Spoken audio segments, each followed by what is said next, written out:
Okay, and hello everyone, and welcome back to the Doki Doki Daikaiju Podcast. I'm Brian Sudol. I'm Sean Emmerich.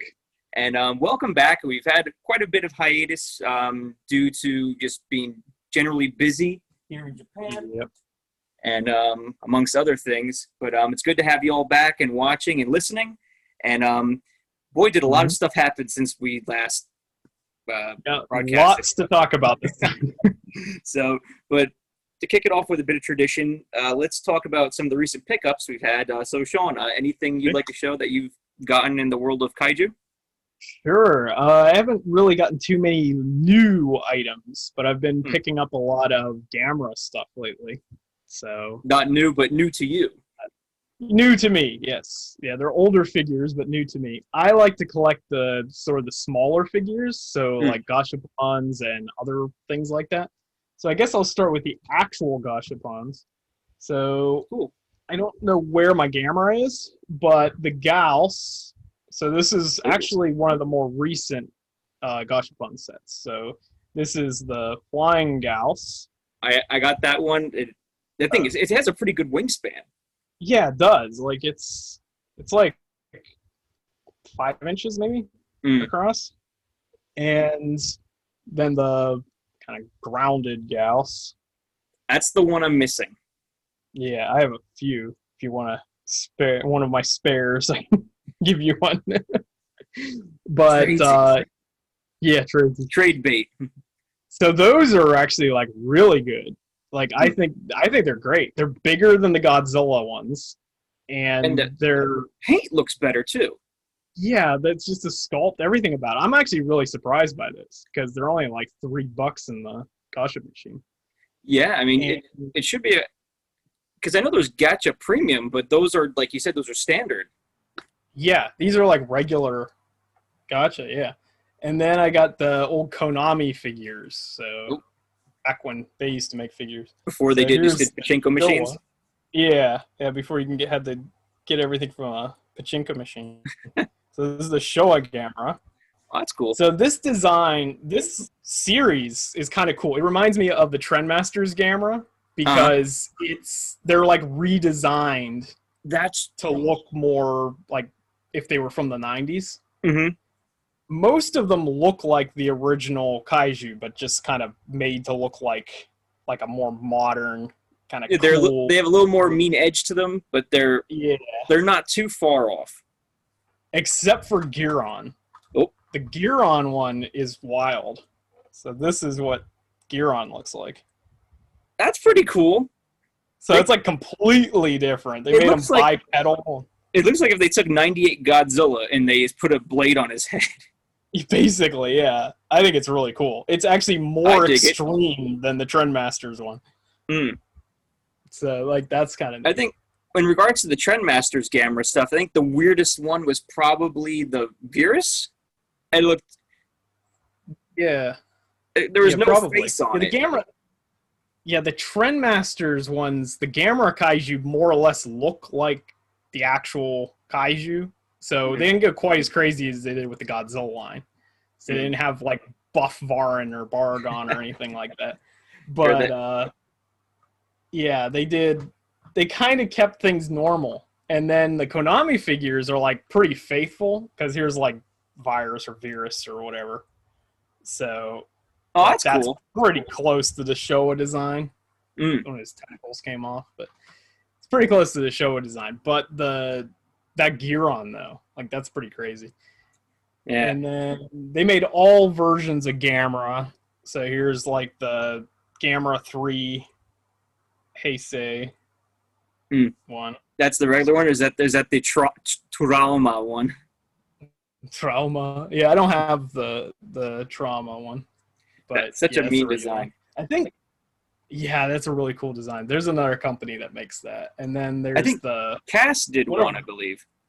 Yeah, I think so. And then one of my favorite designs, gets like 5 minutes of screen time, is the adult from Gamera the Brave. Oh, like okay. Avant Legion or Gamera or something like that. I always thought it was a cool design. And it's only like in the very beginning in the prologue of the movie. Mm-hmm. But yeah, those are really cool. And then I picked up my most recent one was this weird little dude. So this is a kaiju, is an unreleased kaiju, unmade kaiju from a Gamera movie. So it's it's got some real weird name. It's like Maru Kobugappa or something, Garappa or something. It's is that from a planned movie or from one of the pre-existing Kaneko films? It was from a planned movie. I guess it was supposed to be in Gamera versus Virus, and then it got cut. And then it was supposed to be in something else. And then it was in Gamera versus Garasharp, which is a film that was either never made or was made as a short film in in 1990 or something. Depending on who you talk to. That's cool. So that's what that's from, which that was kind of cool that I found that. They make that, and I think Iwakura makes that, which became Cast. Iwakura, they transitioned into Cast, I believe, because they did the mini Marasan and Bullmark figures. Right. Yeah, so they made that, and they made that. I think this might be the clear version because this was a repaint. So the guy that sold me this painted this, which that's a really good paint job. Yeah, they were known for that. A couple different versions. Yeah. And so where did you track? Where did you track this that? Stuff down? Was it on like Yahoo, or did you find it in a store? Yahoo. I think all of these are Yahoo for most of this stuff. You can't beat it. No, you can't. And then I've got a bunch of other junk, but I'm not going to show everything I got. But I think show all your junk, Sean. Show everything. If people are into Harryhausen, I got the Ymir. Oh, that's cool. Which I'm not sure who makes. This might be another Konami figure. I don't know. Because I think they did that. What happened, Konami? I mean, on all fronts, just now if it's not in a pachinko game, you can't get it. Ugh. And then I got some other stuff. Out a bad Contra game once every 9 years. Yeah, exactly. And then before the show, we were talking about a company called. What was that one company we were talking about? That's doing Godzilla and Kong. Oh, was it Star Ace? No. The other one. It's not Star Ace. It's I don't remember what they're called at this point. They make like the big 9-inch figures that are like X Plus but not. Okay, you were telling me about them. I can't. I'm the one that was talking about, and I can't remember what it's called. But anyway, if we figure out what they're called, they did a series for King of the Monsters, and then they made small figures, like 3-inch figures. Is it the company that begins with Egg? No, that's Eggmon, but I do. Okay, that was from Korea, right? Those ones. Yeah, I have Eggmons too. This is the Mothra alarm. But this company is going to do Godzilla versus Kong figures, but they're only the big ones right now. And if they do the small ones, I'll definitely grab them because the big ones are like $200. The small ones are like $15. That's reasonable. And like the quality is insane. Oh, that's like here's cool. Their Godzilla at 3-inch. Like it's exactly the same figure. It's just smaller. Okay. And it's kind of got translucent spines, which is pretty cool. That's legit. I think they were, not to jump ahead, but I think in some of the new gachapons that are coming out, the Godzilla from that one series looks similar. The pose is similar, but it doesn't look nearly as similar detailed. Pose. Yeah, it's a little chunkier. And here's my favorite. I know. Here's the Rodan. Majestic. That is. I love Rodan's design in King of the Monsters. I think they really nailed it. If only he got more screen time. Yeah, but I like that they made him like a complete jerk because that's true to classic Showa Rodan. Where he just does whatever. He's out for himself. The only thing I was missing was the Mega Nulon. Yeah, that's true. But we got that in Singular Point, sort of. Oh. The very last episode. Spoilers. I mean, you can't really even say spoiler because we had to wait each week for one episode, whereas like in the States or around the rest of the world, they got it all in one. It all got dumped at once. Yeah, exactly. And then the stuff I got that's not figures, I got a bunch of video games. Ooh. So here's Gamera 2000. Yeah, Gamera 2000 for PlayStation. It's basically like you're gonna get a reskin of. You're gonna send it into WADA to get encapsulated and graded, right? Yeah, exactly. Make $1 million. Right, exactly. On a game that I got for like $10 here. Hey. It actually is not a terrible game. It has almost nothing to do with Gamera, but it's actually not bad. It's kind of like plays like Star Fox almost. Oh, okay. That's an interesting take, really, because it's like usually it's like weird. Those horrible strategy games that are just way too complicated. I actually like those though, but this one, it's like the problem though is you don't play as Gamera, because why would you want to play as Gamera? I don't think like any of the games you play as Gamera. It's like, what's that? Was the Godzilla War of the Monsters for NES? It's like, here's a slot machine game. It's like, yeah, why not? This one's like you're like in a starship flying around shooting a bunch of other starships. So it's basically Star Fox. And then occasionally Gamera shows up and gives you like assistance, and sometimes you fight a Gauss. That's basically fun. It's I guess kind of like what's going to be our argument for the topic du jour today with the anime versions of Godzilla. It's like some of the games from back in the day, until we had like the Pipeworks games, it's like, what were they thinking with? Yeah, it should be a lot of weird, a surefire hit, or it's like to make some of these big monster games, and some of the genre choices. Right. The one thing I will say about Gamera 2000 is that all the cutscenes are in English, and it's a Japanese game, so you can imagine what that's like. So yeah, you still can't play it on a American PS1. You need to use the boot disc or something. You need the PlayStation. Well, I have a Japanese PlayStation here, so Ooh. I'm thinking about getting into like Twitch gaming. Guaranteed this is gonna be one of them, because these cutscenes are priceless. Is it like Sega CD quality, like voice acting? Yeah, pretty much. Like it's like original Resident Evil like voice acting level. Yeah, it's like you were almost a Gauss sandwich. Gauss sandwich. Yeah. So I got that. I'm probably gonna get another copy of this one, but this is that Godzilla Daikaiju Essen or whatever. Yeah, that's like the fighting game for Super Nintendo that we never got in the West. It was got like that weird. It was Super teased Godzilla. in like I think a May '95 Nintendo Power. It's the one with Kirby on it. Kirby's on the cover, then they have like something about Mortal Kombat 3 or something. Right. Yeah, they like to do that back then because was it Godzilla Generation, like PAK, like Game Pack Watch or something. Yeah, something like that. But I think the Dreamcast ones, like Godzilla Generations or something, that was teased in an American magazine. I almost bought a Dreamcast for that game. That was a launch title here. Yeah, and it never came out in America. No. It turns out it sucks, but it's fine. I mean, but yet. But it's got giant Serizawa. I mean, yeah, exactly. Plus, I think the American Godzilla's in it or something too. Which was it like Freakishly Big Minya? I think is in it too. Yeah, that's what the people want. And then I got this. You ever wanted to play soccer as Godzilla? Okay, I'm jealous now. I have the cartridge. I only have the cart of that, but I'm jealous you have the box. Yeah, I got the everything. I got the box, the manual, everything. So, it's actually it's interesting. I think which is weird because it's really not that much here. No, it's cheap. It's like $20. Okay, I think Jaguar. I think King Caesar is in it too. Yeah, it's something real weird. The roster is bizarre because like King Caesar. Well, I guess it all makes sense years later in Final Wars. Yep. I have King Caesar in there. They were spoiling. They were spoiling it like how many years before? Like 10 years before.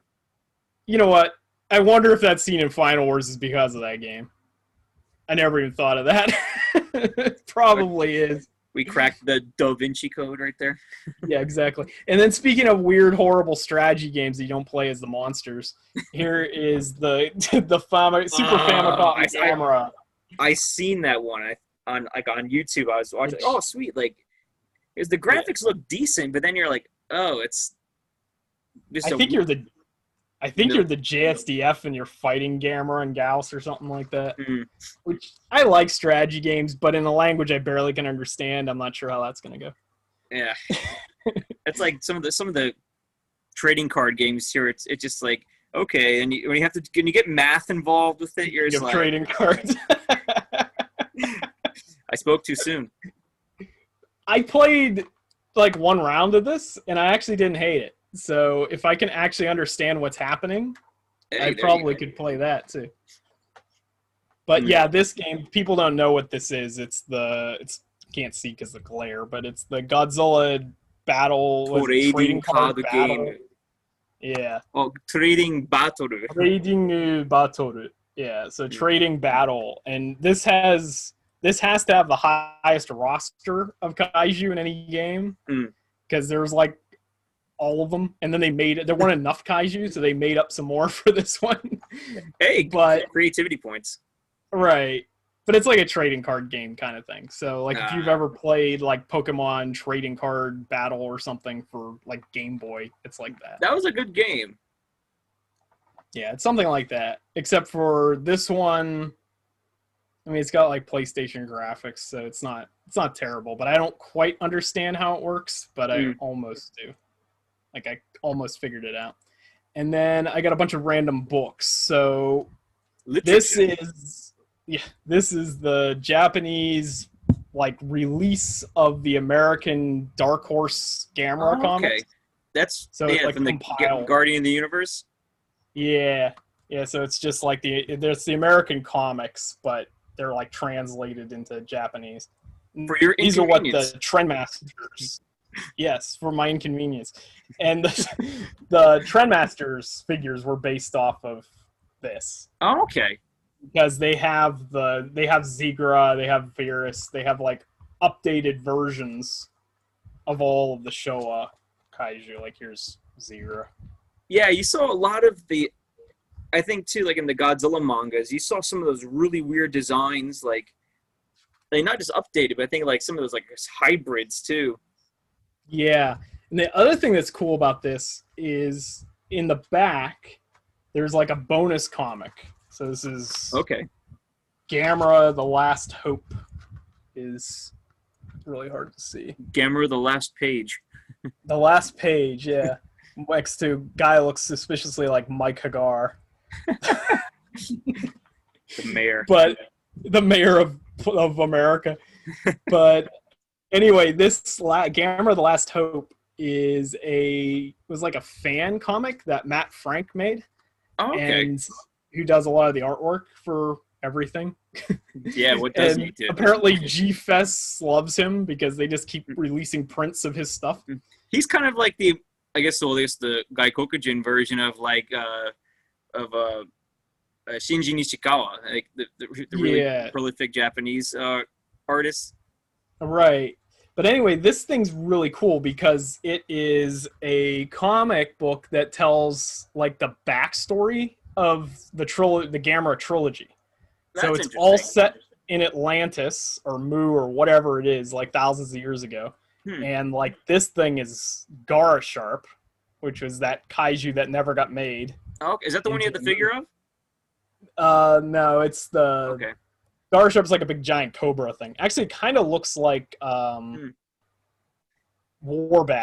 Yeah, I was gonna say it was just minus the wings. Right. And it explains like why the Gameras were created, why the Gauss was created, like all that kind of stuff. And then apparently Katakawa Dai liked it so much that they made it canon. That's cool. A couple of years after he wrote it. So that's kind of cool. So I guess if you want to know the backstory for the Gamera trilogy, you got to get this random comic book that Matt Frank made for his DeviantArt page. When did that come out originally? Like 2016 or something. Like he. Oh, okay. I was gonna say, it's like, was he around like since like the mid '90s? I think he's been around since the dawn of time. Yeah. But yeah, it's like they're at the bottom of the ocean. There's a bunch of shells of Matt Frank. Exactly. They're all the prototypes of Matt Frank. They perfected him now. They perfected him over the years. So that's kind of a cool, like, weird thing. And then I also got the manga for Gamera versus Legion. So Gamera 2. Cool. I don't think Gamera 1 or 3 have a manga, but for some reason Gamera 2 does. Oh, I've seen the first one. I think it's a red cover, if my memory serves me well. Yeah. but it doesn't pop up It's nearly like- as much as the second one. And it's definitely like some like serious 90s style artwork, There you go. which I think that's kind of the style people look like in those Godzilla mangas too. Yeah, I think what's funny is before like that Dragon Ball style took over a lot of stuff, you had the more rounded eyes, like the and then it's- Toriyama kind of made everything his own. I think I really love, like, they're ungodly expensive, but like the early '60s Godzilla like mangas or comics, like it has like that. Like that. The Astro Boy like style. Astro Boy type. Oh, actually, speaking of that, I have. Yeah, so I think these. I can't even find what these are, but I'm pretty sure these are reprints of the Gamera mangas from the '60s for each movie. Okay. Yeah, they did a few of those too. Yeah, and it's in that style you were talking about. Yeah, that's they're like real old school, like Speed Racer, Astro Boy kind of look. I love that. I think now as I've gotten older, I like that style more. Yeah, it's the 30th anniversary. It's kind of like going back. I guess like the closest equivalent in American style. I mean, not counting like DC Marvel stuff. I think like Archie comics, like that kind of style. Yeah. It's that, something like that. Pulp comic. Right. And then probably the last thing I'll show is the Gamera versus Barugon manga. Okay, I think I've heard of that, but this is apparently canon in the Heisei timeline. Oh, that's cool. So it's like a reimagining of Gamera versus Barugon, but it takes place, I think, either before or after Gamera versus Legion. Okay. So the Gamera in this looks like Gamera 2 Gamera, and it's like somewhere. So it's basically like another Heisei Gamera movie, just in like a manga form. That's cool. So I don't know if it was based on like a concept, like they wanted to do Gamera versus Barugon first, and then they were like, oh, it just kind of evolved into Legion, and then they just worked this into like a manga or something. I wonder if they took like a page out of Toho's book. It's like they did the Gauss because that is obviously like one of the more famous enemies, but then it's like they kind of pulled like a Biolante with and it's funny how like when you look at Legion and Biolante, like the size of the monster, and then like they're both like about the same size, I think. Because come to think of it, in the Heisei series, I mean, Gauss was the only one that was really from the original Showa series. The other two were originals. Right. Yeah, the other two are originals, except for this comic has Barugon, and I think it mentions like Zigra and like a lot of stuff in there. So at some point, I think they had an idea to kind of resurrect the old kaiju, but they just never actually did it. I think it's cool when they bring stuff back, but I think sometimes it limits the story because they feel like they have to adhere to a design, whereas sometimes with a new monster they can be a little more creative and they can have a new backstory, and it won't make older fans mad. It's like, oh, you changed the whole like mythos of the character. Right. Which I think, or you can do like what they do with Steel Point, where you bring back the classic kaiju, but they're not really the classic kaiju. Just kidding. Yeah, the bait and switch. But I'm sure people love that. No, yeah, I didn't indulge in any. Well, I did buy one book yesterday. It was a Gamera book, but it hasn't come yet. But no games for me. But I did pick up some figures. Well, I have a lot of other figures to show later on, but unique ones that I haven't shown previously on this channel that we've talked about, though. I got the Godzilla vs. Kong SH Monster Arts, the Colgate edition. Colgate Goji. That, they had to paint it his mouth blue, but there's no beam effect. That's my one gripe with this figure. The sculpt is cool. Yeah. The spines look fantastic. Yeah, the spines are really cool. Yeah, the mouth, like that paint job's a little weird with the. Yeah, I mean, it really does look like Two-Face. It's a little sloppy, if I'm being honest. I mean, I might even consider touching up with bone if I don't get a beam effect. But what's Godzilla without a Kong? There you go. Now that's a cool figure. He monkey. Monkey. Yeah, the other face looks kind of derpy. He's just like. Yeah, well, that seems about right for Kong. Then now in December they're going to be releasing the Chogoking version of the Mecha Godzilla from the film. That's like $150. So that's in December. So I think pre-orders are up now, but yeah, but that's probably at least part die-cast. So yeah, but I did get one of I love this design. This is the Orai poster art version of Mecha Godzilla, and for whatever reason, I have a poster that I haven't hung up yet either, but I've been meaning to get this, just put it off, or I kept forgetting about it, and the price shot up on Yahoo. Like, it was probably within, like, the $150 range, and then I checked probably, like, a past month or so, and it was, like, over $250, $300. I was like, it's a little more than I want to spend, but I think I got this at one of the secondhand shops here. They had it for a song, and I was like, you know what? I'm an idiot if I don't jump on it. So that's this cool, thing, as we both saw, was a nightmare to take apart. Yeah, I was there when he got this figure, and the guys behind the counter spent like 25 minutes trying to take it apart to put it in the box. I think they were questioning their life choices. Yeah. I'm pretty sure somebody resigned after their shift was over. And we found it hysterical when it was happening. But then when I got home and I had to put this sucker back together, I was like, oh no, I'm a victim now too. Yeah. And it's like, yeah, I'm not taking this thing apart. It's a hassle. But and the thing that stinks too, it's like it's got weight to it. It's like it's got metal parts, but then some of the more delicate parts are plastic, and it's like that makes sense.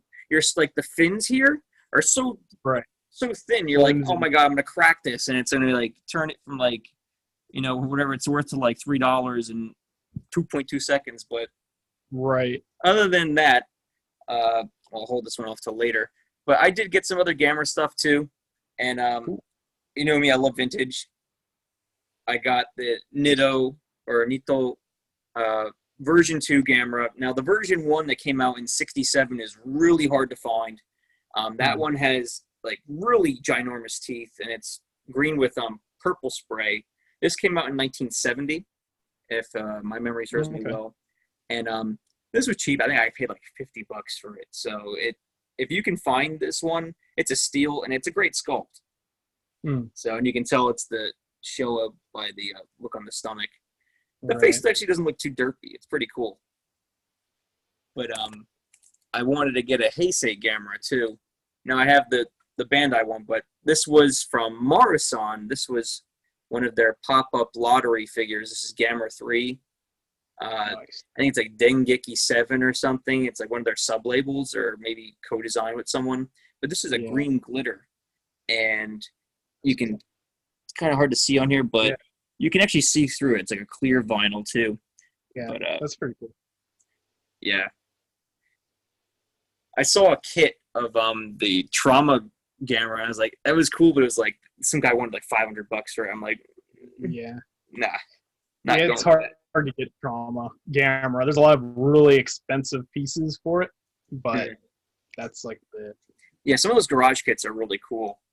But earlier this year in one of the Godzilla groups, I think someone made a post about what like grails do you have left, and I had a few like, you know, Sofubi, like I want to get the Knots, the storyboard Godzilla, and I nearly cried myself to sleep one day because I think one went on Mandarake for like $500, and some people were like, $500 for a figure is ridiculous, and it is. I mean, because I think when they sold originally at the convention, it was like 150 or 125, but like they're selling for like they're not even selling. I think they're just listed on Yahoo auctions for like $1,800, and not happening. I'm sorry. But because especially like the thing I tell people is with vintage stuff, what's made is made, and the value will always stay there. I mean, unless they somehow find a warehouse full of old stock, which won't happen though at this point. It's been 40, 50 years. But like a reissue won't hurt the value. But one figure, I can't even call it a figure. It's kind of like I'm just going to show it. The Pulpy Jumbosaurus. It's Nice. missing the rocket arm because, Godzilla is famous for his rocket launching arm. But Yeah, in of the course. States, we had the the Shogun Warriors, rather.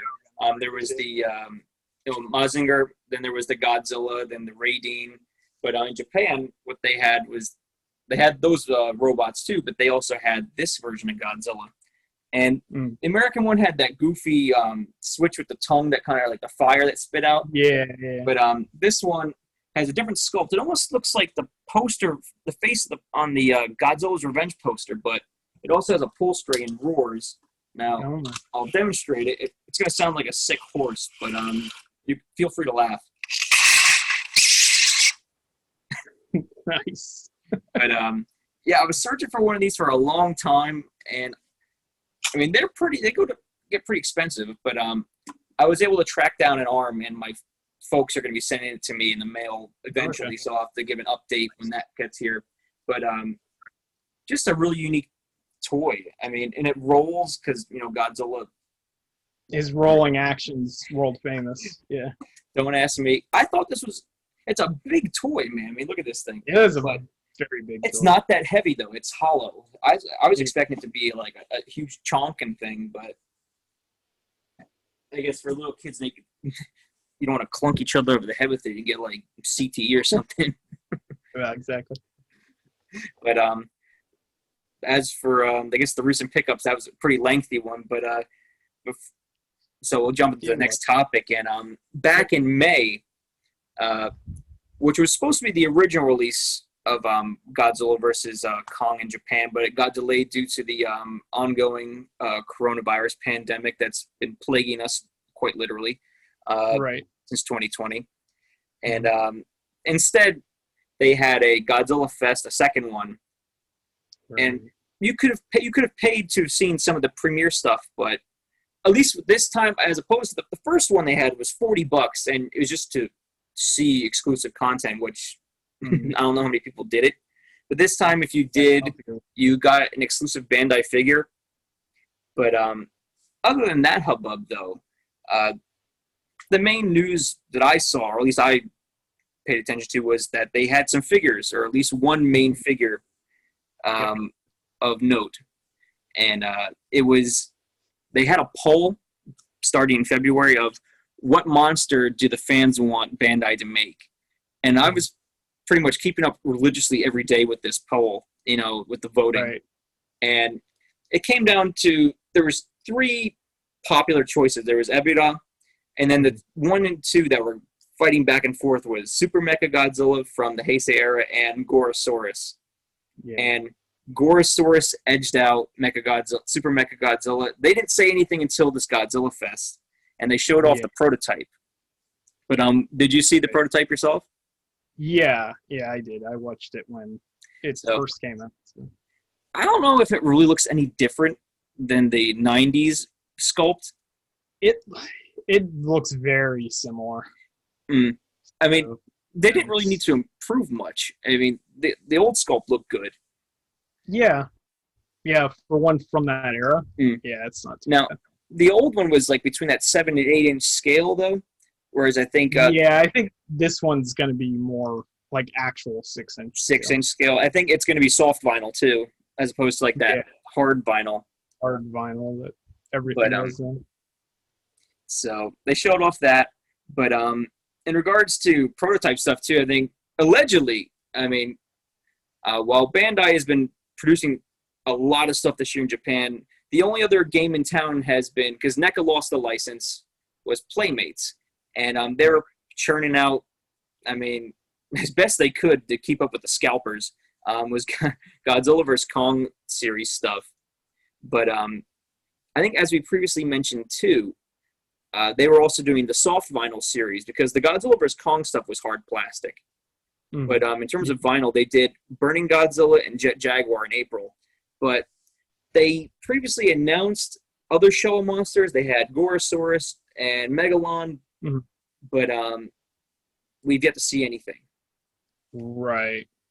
And allegedly someone claimed to have a Gorosaurus prototype. Yeah.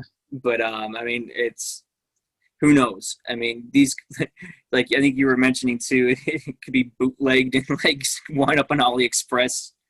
That's true.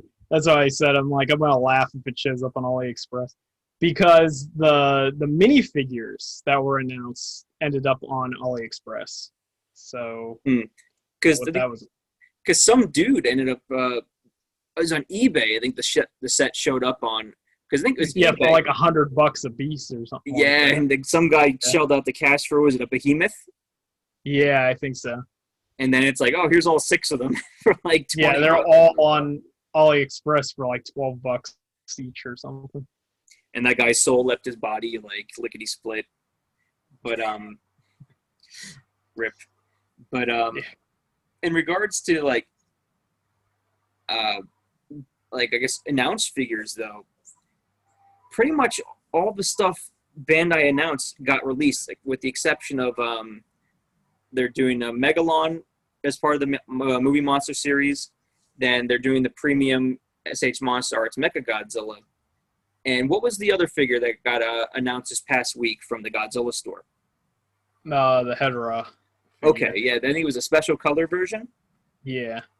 So, I mean, why not one more Hedorah? I mean, we don't have. Yeah, I mean, yeah. There's only been like 63 announced in the last 2 months, so one more. You know, people are going through withdrawal. I mean, you got to give them their fix. Right.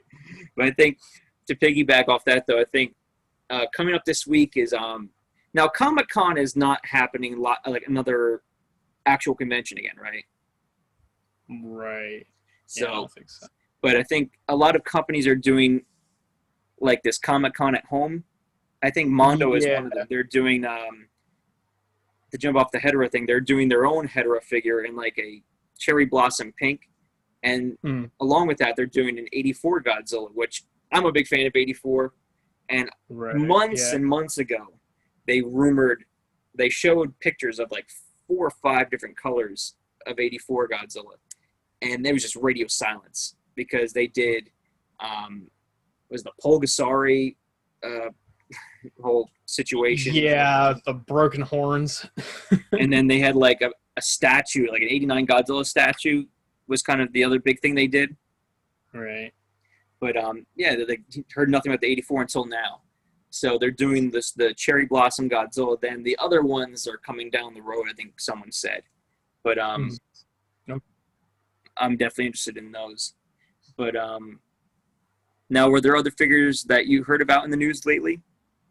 The only ones that I was really interested in, because from before, I was talking about Defo reels and stuff. And the one that really caught my eye was the Ratasaurus from Beast from 20,000 Fathoms. That one was pretty cool. I saw there's 2 colors of that, right? There's a black and white one, and then there's like a green, kind of like the poster version. Was that? And one has an open mouth and one has a closed one. Which one is Rick doing one of them? Yeah, I think so, but I can't remember. I think the black and white one with the closed mouth is the Rick one. Oh, I think the standard one has the open mouth, actually. Okay. Because it showed up, and then it kind of they've been kind of mum on that too a little bit. Yeah, a little bit. I think it comes out in November, if I remember right. Because there's quite a few coming out. I think because they just did Serizawa, the 2 versions of him, black and white, and the color. But I think what else is coming out this month in July? I think is it Biollante? Yeah, I think so. Yeah, Biollante I think's coming out. They did the 89 Godzilla, I think, fairly recently. And there's a Gamera 3 coming out in October. I saw that one. I think it's coming out like Halloween. Yeah, I think so. And then the only other figures that I've noticed that, like I just showed everybody, I like the smaller scale figures. And Mezco in the U.S. release is, well, they haven't released, but they're up for pre-order. They did 2 sets of Destroy All Monsters figures. I've heard of those. Which are pretty cool.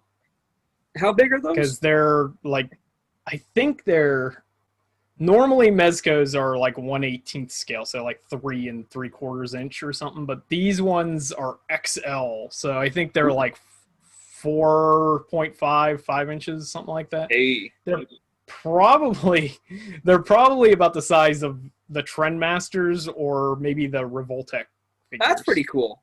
That would be my guess. Mhm. And they have 5 points of articulation, but a lot of them also come with like interchangeable heads and hands and like that sort of thing. That's pretty cool because I think there's Godzilla, obviously, Baragon, Mothra larva, Gorosaurus. So I guess this is the year for Gorosaurus fans. hey, there you go. Rodan, King Ghidorah, Anguirus, and Minya, maybe, I think. So Did you those say are Ghidorah? all the ones that were announced. Yeah, Ghidorah. Ghidorah is definitely on there.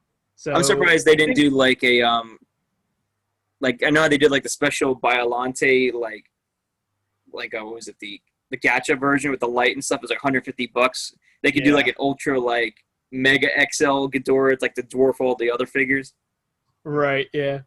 But those are all coming out. I think I pre-ordered them, but I'm just having them sent to my parents' place in the U.S. because like I'm not going to send them from America to here, and then I'm going to move back home in like 7 months anyway, so it'd be kind of stupid to have to ship it back. So I just had it sent to the U.S.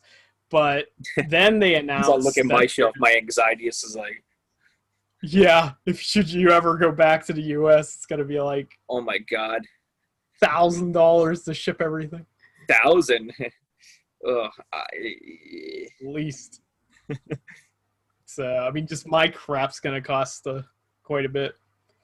But anyway, then Mezco just announced like a week or two ago that they're doing a Mothra set, which is really cool because the Mothra itself has a lot of detail, and I think it has like that flock fur or something like that like on it. So that's kind of pretty cool. And it's got a 9-inch wingspan, so it's definitely to scale. Because Showa Mothra is huge, which I think people don't realize that. Like the Showa Mothra has a gigantic wingspan. I never really paid attention to that, but that's pretty cool. Yeah, if you look at the official stats for it, Showa Mothra's wingspan's like 200 meters or something ridiculous. That's and crazy. Godzilla's only 50 meters tall. So it's god. So Mothra is wrapped huge. in like this or something. Yeah, pretty much. Which is funny because they keep making Mothra like progressively smaller in the new versions. Like King of the Monsters, Mothra's tiny. Yeah, pretty much. So it comes with that, but then the other cool thing is it comes with the Shobijin, even though they're not like accurate, but it's Mezco. Like Mezco does retro style figures. So that's cool. They're not gonna look like the Peanuts. Are they like G.I. Joe size or something? Probably. That would be my guess, actually. Just give her like one of them like Shipwreck's gun or something. There you go. You probably could. And then the whole set comes in like the train case that they carry them in the movie. Show. Yeah, from Mothra versus Godzilla. Okay. So it's pretty cool. I'm not normally into like the smaller scale stuff. That I can appreciate something like that. That's a lot of thought and like effort put in. Right. Yeah. So that looks pretty cool. I haven't pre-ordered that yet, but I probably will. Jump on it. That was one thing I was. Yeah, I probably should just pre-order it. It's like, I want to pre-order, and it's gone. And it's gone. Yeah, I was actually surprised the Destroy All Monsters stuff was still around because that got announced like months ago. I think it's so frustrating because I think back when we were growing up, the only thing that was pre-ordered was games back in the day, and there were open pre-orders. Then, the past few years, for whatever reason, companies did limited pre-orders and just alienated all their fans. I think some companies now are realizing, why are we shooting ourselves in the foot with this? We're like robbing ourselves of sales. Right. Like if you're going to do a pre-order, just do a pre-order and then make the figures that you need to send out. Because there's still a limited amount. You're only making the pre-orders that are being filled. So eventually, like once they're out of production, they're still going to be limited. And people fans are going to want them eventually at a certain point when they go to a convention. It's like, oh, wow, I never knew about that, or something like that. Yeah. Yeah, somebody actually gets it and makes like a YouTube video or something on it, and they're like, oh, that's actually really cool. I should have got that. And then by then, it's too late. It's same thing with the SH Monstars. I mean, you don't get it, then eventually, oh, I should have bought it. Then you shell out like 3 times the price. Right. Yeah, pretty much. So, yeah, that was interesting. And then the only other thing I noticed that was coming up was the Gashapons. So there's 2 sets of Gashapon. Well, I guess there's 3, because there's that weird Gashapon plus, like, Godzilla skeleton, Ghidorah skeleton. Because there was, like 2 Godzillas, a Ghidorah, and what else? There's 2 Ghidorahs, too. Oh, 2 Ghidorahs. Like, there's, like, a bone-colored Ghidorah and then, like, a yellow one or something. Okay. And then the Godzillas, they had a bone and a red one, I think? Yeah, something like that. Now, I don't know if those are like in regular Gashapon shops or I haven't seen them. Because I know the premium ones are separate. There's like a separate section with the premium Gashapons. Those are like $5 and up. Yeah, something like that. So, like, I haven't been to Elm or anything, the mall that's near here, but that's because that has a little Gashapon like. I guess it's a Gashapon shop. It's like a nook in the wall. There, and also, too, at the Namco Museum, they have the whole row of Gashas, and they have, like, the premium ones. Yeah. But so I haven't checked around here, but, yeah, I haven't. So, I don't know. And then there's 2 sets of like, regular Gashapons, which is their, HGD plus or whatever they are now. The high grade. Yeah, so... which are a little bit smaller than the figures I just showed, usually. But they're doing one that's a random set, which is classic Gashapon. I think I saw this. Where it's Godzilla Ultima from Singular Point, Jet Jaguar, and Aqua Mothra and Super Mechagodzilla. This is like the weirdest combination. Is that, I'm not sure, maybe that's Bandai's like... we didn't get to make the regular size Super Mecha, so we're going to make the Gashapon one. So yeah, exactly. And Aqua Mothra, because people were clamoring for Aqua Mothra. And then, which is annoying because a lot of the Singular Point Kaiju have great designs. And they do. The detail on those high grades is way better than the actual Bandai movie monsters figures. Something we're going to talk about. Which we will talk about in a moment. But, I would love to see Anguirus, especially. Because I love the Anguirus design. And Salunga or Saranga or whatever, that is a cool design. Like, that would have looked really cool. Gabra. High grade. Yeah, the Gabra, not Gabra. Gabra Baragon hybrid. And so that's one set. And then the other one is actually coherent. It's all Godzilla versus Kong stuff. So it's Godzilla, which is the only Godzilla that Bandai's made other than the, like, whatever. Actually, I think it is the only Godzilla they've made. Not counting Monster Arts, because in the movie Monsters line, they didn't even do a retag version. Right. So this is a actual Godzilla versus Kong Godzilla. And Kong with the axe, Mechagodzilla, and Skullcrawler.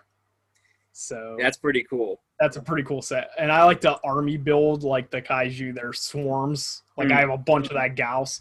So I'll probably try to grab as many Skullcrawlers as I can. So the only ones that leaves out, really, though, from Godzilla vs. Kong is no Hellhawk and no Warbat. Right. And Hellhawk, they probably wouldn't do, because Hellhawk's not really a Kaiju. It's like just a regular size. It's like a regular, like a minion kind of thing. Yeah. It's like maybe the size of the original Gauss and Gamera guarding the universe before they got huge. So yeah, but it's a pretty cool set. Like, I really like the Skullcrawler that's coming out. It reminds me a lot of the one that Playmates was supposed to make in the mini sets. Ah, that's right. It's very similar to that. It's kind of the same paint job and stuff. And then, of course, like, the Mechagodzilla is a good figure too. So I think, like, the Mechagodzilla and the Godzilla have, like, a similar pose. It's like that. Yeah, actually it's pretty close to this pose. Yeah. Where it's like kind of like where it's turned and the tail's like coming around, except for it's like more scrunched. But and Mechagodzilla's the other way, so they're probably designed so that like Godzilla's looking this way and then the Mechagodzilla will be like the other way, so that they're posed together. Yeah. So that's probably what they'll do with those. But they do look pretty cool. I don't know when they're coming out. Probably soon. I mean, who knows? It's Toho, so I mean, it could be anytime. Who knows? But the way Bandai works these days, they usually announce something and then like a week later it comes out. So who knows? That's another thing that's frustrating with them, which we'll talk about later. That's Singular Point nonsense, where they're like, "Here's a new figure. When's it come out? Tomorrow." It's like, was it E3 '95? It's like, oh, here's a new system, the Sega Saturn. When can we get it? Last week. Yeah, exactly. Alrighty, but I think that's everything for Toys news. So yeah, that was quite lengthy this time. But you want to talk about toys for another hour? How much time you got, my friend? But let's jump into the topic du jour today. So Godzilla singular. I'm making another fifth form, baby, fifth form. So, but Godzilla singular point. So we mentioned Godzillers. You know, I can't help it. But the new anime that came out, was it back in for us? Was it back in May or June? It was 13 weeks, right? Started in May, I think. May or the end of April. It ended in June. Yeah, actually, no. Was it March 25th? Oh yeah. It's been forever since I can't remember. I did breakdowns of every video on my other channel. You think I'd remember this? Yeah, so if you guys haven't checked out his channel yet, him and his friend Hoon from back in the States, they do a podcast called Create Your Frights. So they do a lot of cool horror breakdowns. So and as Sean mentioned too, Godzilla singular point, episode by episode. We do all kinds of random stuff. We do action, sci-fi, horror, kind of run the gamut there. So yeah, I'll throw that in the link in the description below. But all right. Now with Singular Point, the main thing was going into 2021. You had like a lot of hype. There was a lot of hype built around Godzilla versus or what we thought was hype, Godzilla versus Kong, and then this anime coming out. I think was it during the original Godzilla Fest they broke the news? Yeah, I think so. Somewhere around there. It was like, I think it was before Godzilla Fest, because they didn't announce anything at Godzilla Fest. They announced like everything before it and after it. And because there was like the concept art, like the red and white concept art, and then they showed the two figures. We got which I'll show now, and like probably the breakout star of this, who making his return to the screen after, oh God, almost 50 years, 48 years? 50 years, yeah, something like that. Jet Jaguar. I mean, he hasn't been hitting the gym, though. So a lot of people were like, that's Jet Jaguar? Like, what? And then you had Godzilla Ultima. So this is the final form of Godzilla. But this is how he looks in the anime. This is not how the Bandai figure looks off the shelf. Right.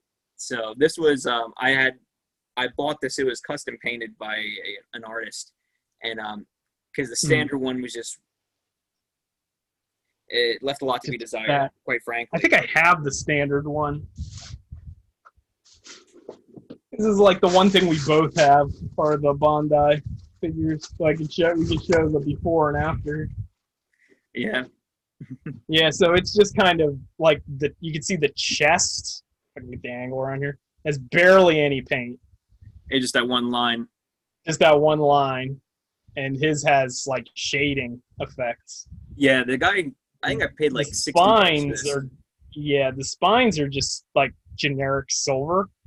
Yeah, they're so just. It doesn't have like these like veins or whatever in the spines. Don't pop out at all.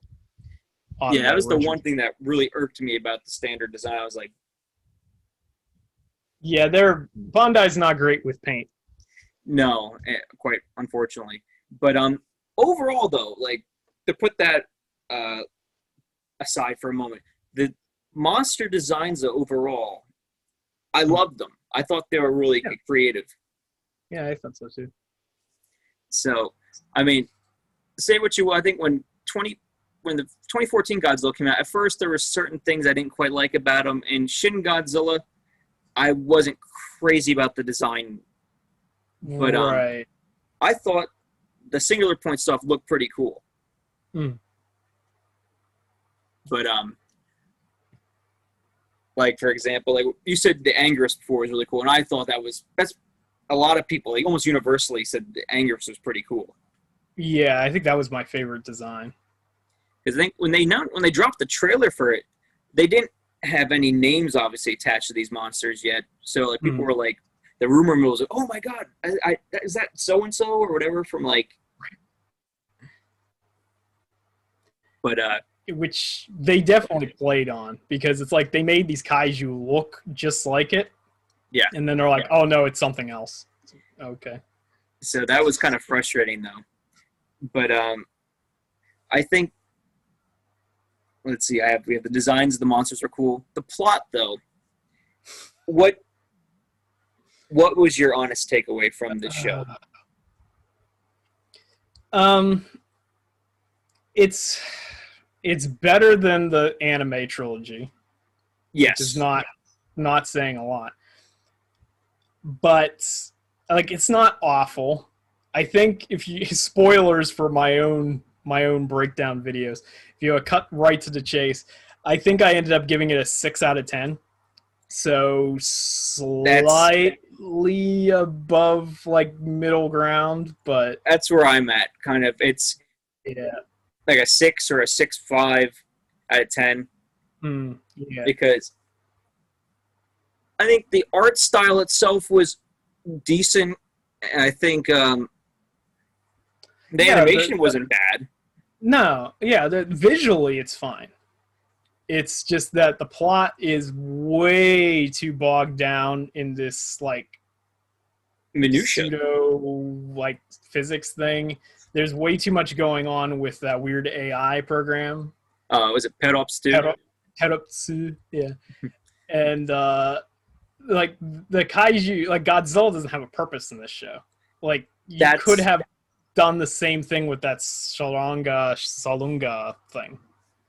Basically, I think Godzilla was there merely for marquee value. I think. Yeah, because it's Godzilla. Heck, you didn't need any. All the other monsters were superfluous, honestly.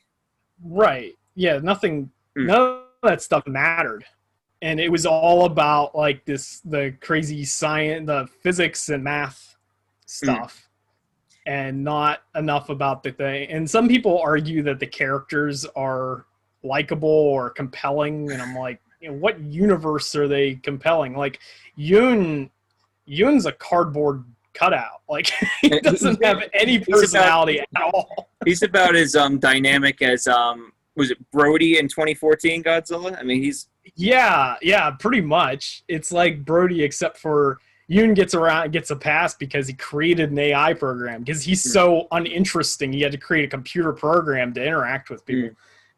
And Haberu, who's his friend, Habanero is, I think he's the audience character, because a lot of times he's like, yeah, that makes sense, but it doesn't. Like, he's like, I don't understand anything that you're talking about. Because it was kind of funny, because I guess like the three main characters you want to talk, you have Yun, you had Haberu, and then you had Mei. Because like she's probably the protagonist in this whole series. Yeah, she's the character that has the most actual character. But I think of any of them. She's obviously portrayed as a smart scientific person, but just the reactions and the characterization of her made her seem too childlike. I think it was too drastic. Yeah, I think a lot of people think that character is younger than she's supposed to be. And I think she's supposed to be like 23 or 24 or something like that. She acts like a 12-year-old. Yeah, Yeah, because she's like in graduate school, and she's more even farther along than that because she's like a professor's assistant or something. And she gets called in to go to that radio observatory because the professor that they wanted initially was in Hawaii on sabbatical or something. So that's why they got her. So it's like she's like an associate professor or something. So she's like in her 20s. I think other than that too, I think the designs though, like the monster designs are cool, but the human designs, that's where they totally dropped the ball. And the designs of the characters, and I guess for lack of better words, the tropes, like they kind of just they phoned it in with these characters. They were like kind of copies of characters you may have seen in the past and from other series. Even like designs too. Like Yoon looks exactly like that one character from what's that anime? Is it JoJo's? No, it's not JoJo. It's Gintama or something like that. Okay. That there's a character in that looks exactly like Yoon. Okay, and then they kept they didn't even hint at it. It was so overt with the arare, like hat, and it's like they beat you over the head with it. Right. Yeah, they do have like a bazillion references in there. And the other thing about Godzilla, speaking of references, every single Godzilla's in this anime for like 10 minutes tops. I think 10 minutes is generous. It's like 5. And every single scene, except for like maybe 1 or 2, is a rehash of something from Shin Godzilla. Yeah, it's like down to the camera angles, even. I think that was ridiculous. I think with this is that they had something truly unique. I mean, it was very different from a lot of other stuff in the past, but I'm not sure if they were trying to play it safe or maybe I'm not sure who they knew they were pitching this show to, like what audience. I think with some of the monsters, they were clearly harkening back to some of the Showa fans or old-time fans, but I think at the same time they're trying to please Shin Godzilla fans with some of the, I guess, with the evolutions, and then like. And I feel like, and I said this in my breakdown too, I feel like the target that they did end up taking away was the Shin Godzilla fans. Shin Godzilla fans, by large, seem to like this a lot better than like Showa and Heisei Godzilla fans. Yes, I think what it comes down to is like probably the whole argument online is that you just want dumb monster fights, or you're just not big brain enough to understand this anime. Right. It's so to be truthful, you have to have such a high level intelligence to enjoy Rick and Morty. Yeah, right, exactly. But I mean, I guess the guy who wrote this is like an theoretical physicist or something. Too. So I mean, that's where they're getting that from. But at what point does it alienate the audience? Right, and not just because the guy's an theoretical physicist doesn't mean that the science is sound. Because the time they're doing the time travel paradox loop that they do so many times in science fiction. Where in the end they solve whatever the problem was because they went back in time and solved the problem in the first place. And it's like 6 is 9. 6 is 9. Fearful symmetry. Yeah. The past is the present. The future. The past is the the whole like monologue. The Jet Jaguar PP. Gonna address that. Jet Jaguar. I am Jet Jaguar PP. So and they wonder why people don't take Godzilla seriously. It's like this super serious physics scientific anime, and then they have Jet Jaguar going like the what was it the AI's voice, really childish voice. Yeah. And so anyway, Jet Jaguar PP gives us a monologue at the end as he's like punching Godzilla in the face that he is the beginning and the end. Apparently he's the alpha and the omega. It's everything that has ever been is Jet Jaguar. It's like, okay. What's like that scene? It's like in Godzilla 2000, maybe there was a little bit of Jet Jaguar in all of us. Yeah, exactly. And then Jet Jaguar blows up the city.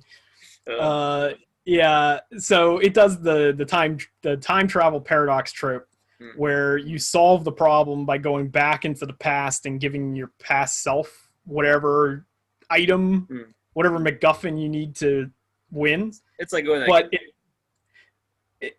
when you do that, it never addresses the fact as to what you did the first time around before you were able to go back in time.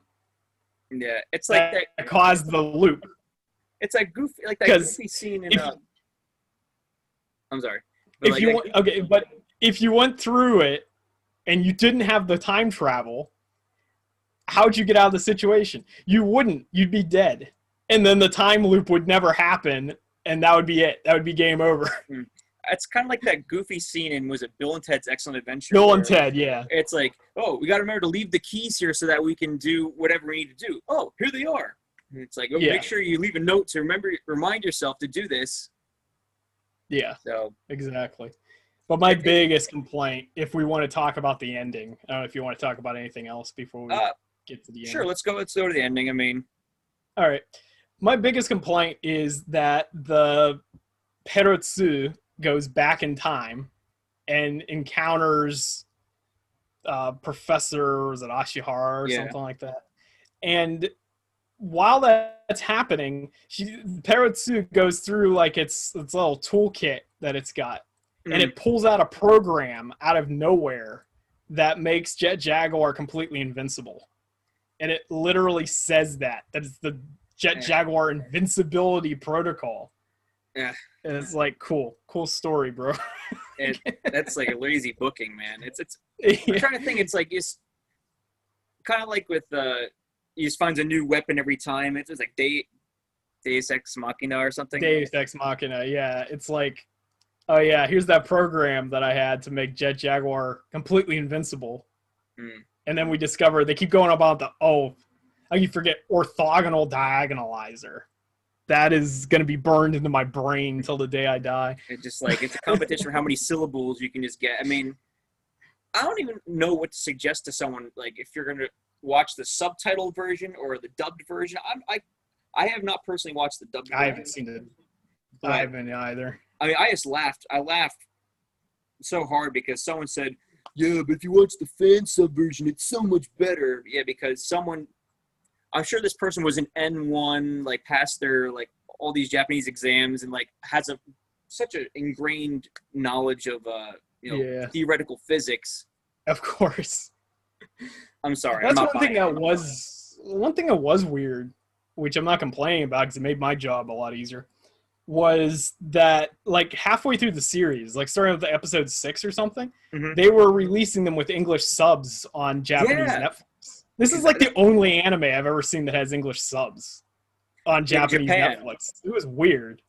It was like, okay. But I think this was a Netflix exclusive, though, wasn't it? I think so. Because all the other animes that were on there previously, those were produced for maybe pay-per-view or something else. But I think. But like even stuff that's internationally well known, like Dragon Ball or whatever. Yeah, that's all Japanese. Yeah, there's no other language options. And this didn't happen either until like the 5th or 6th episode. And then all of a sudden they had English options. It was like, I kind of gave up on it almost at a certain point. I was like, this is just. I mean, I've been studying Japanese for 4 years, like officially 4 years, like this week.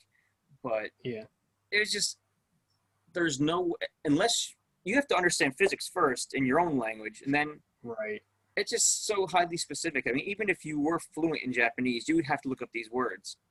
And a lot of the vocabulary is like its own specialized nonsense, like orthogonal diagonalizer, archetype, like all that katakana go. It's just there's like keywords they constantly say all the time. Now, I want to bring up something funny too. Is that when King of the Monsters came out, everybody was in a rip-roaring rage over, I can't believe they used the Oxygen Destroyer in such a meaningless way.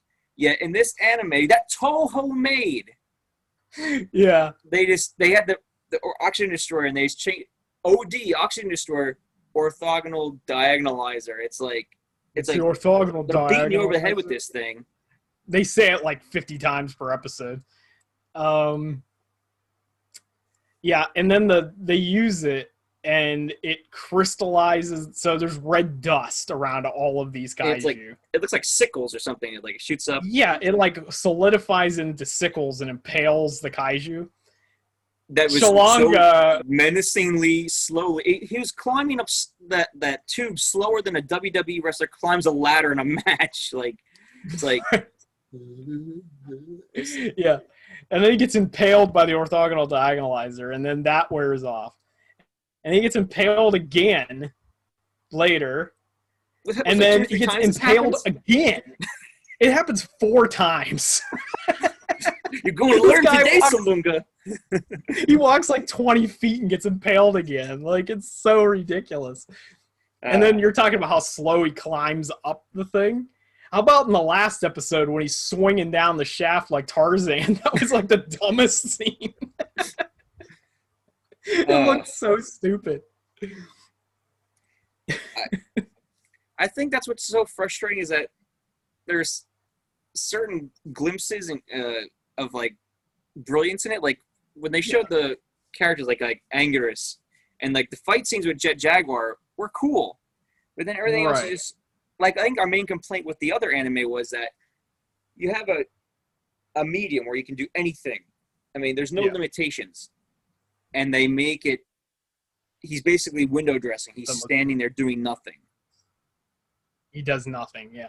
There's not that much action, but there's a lot more than that trilogy. But yeah, almost all of the action in this is Jet Jaguar. And I'm not going to lie, it's pretty cool at times. Like that episode where he fights the Kumanga, Megalon, whatever, fused things. Yeah. That was pretty cool. Like he's just swinging that Anguirus spear and like cutting them in half and like that was pretty all this cool. cool stuff. And sometimes he fights like the Rodans or Radons or whatever.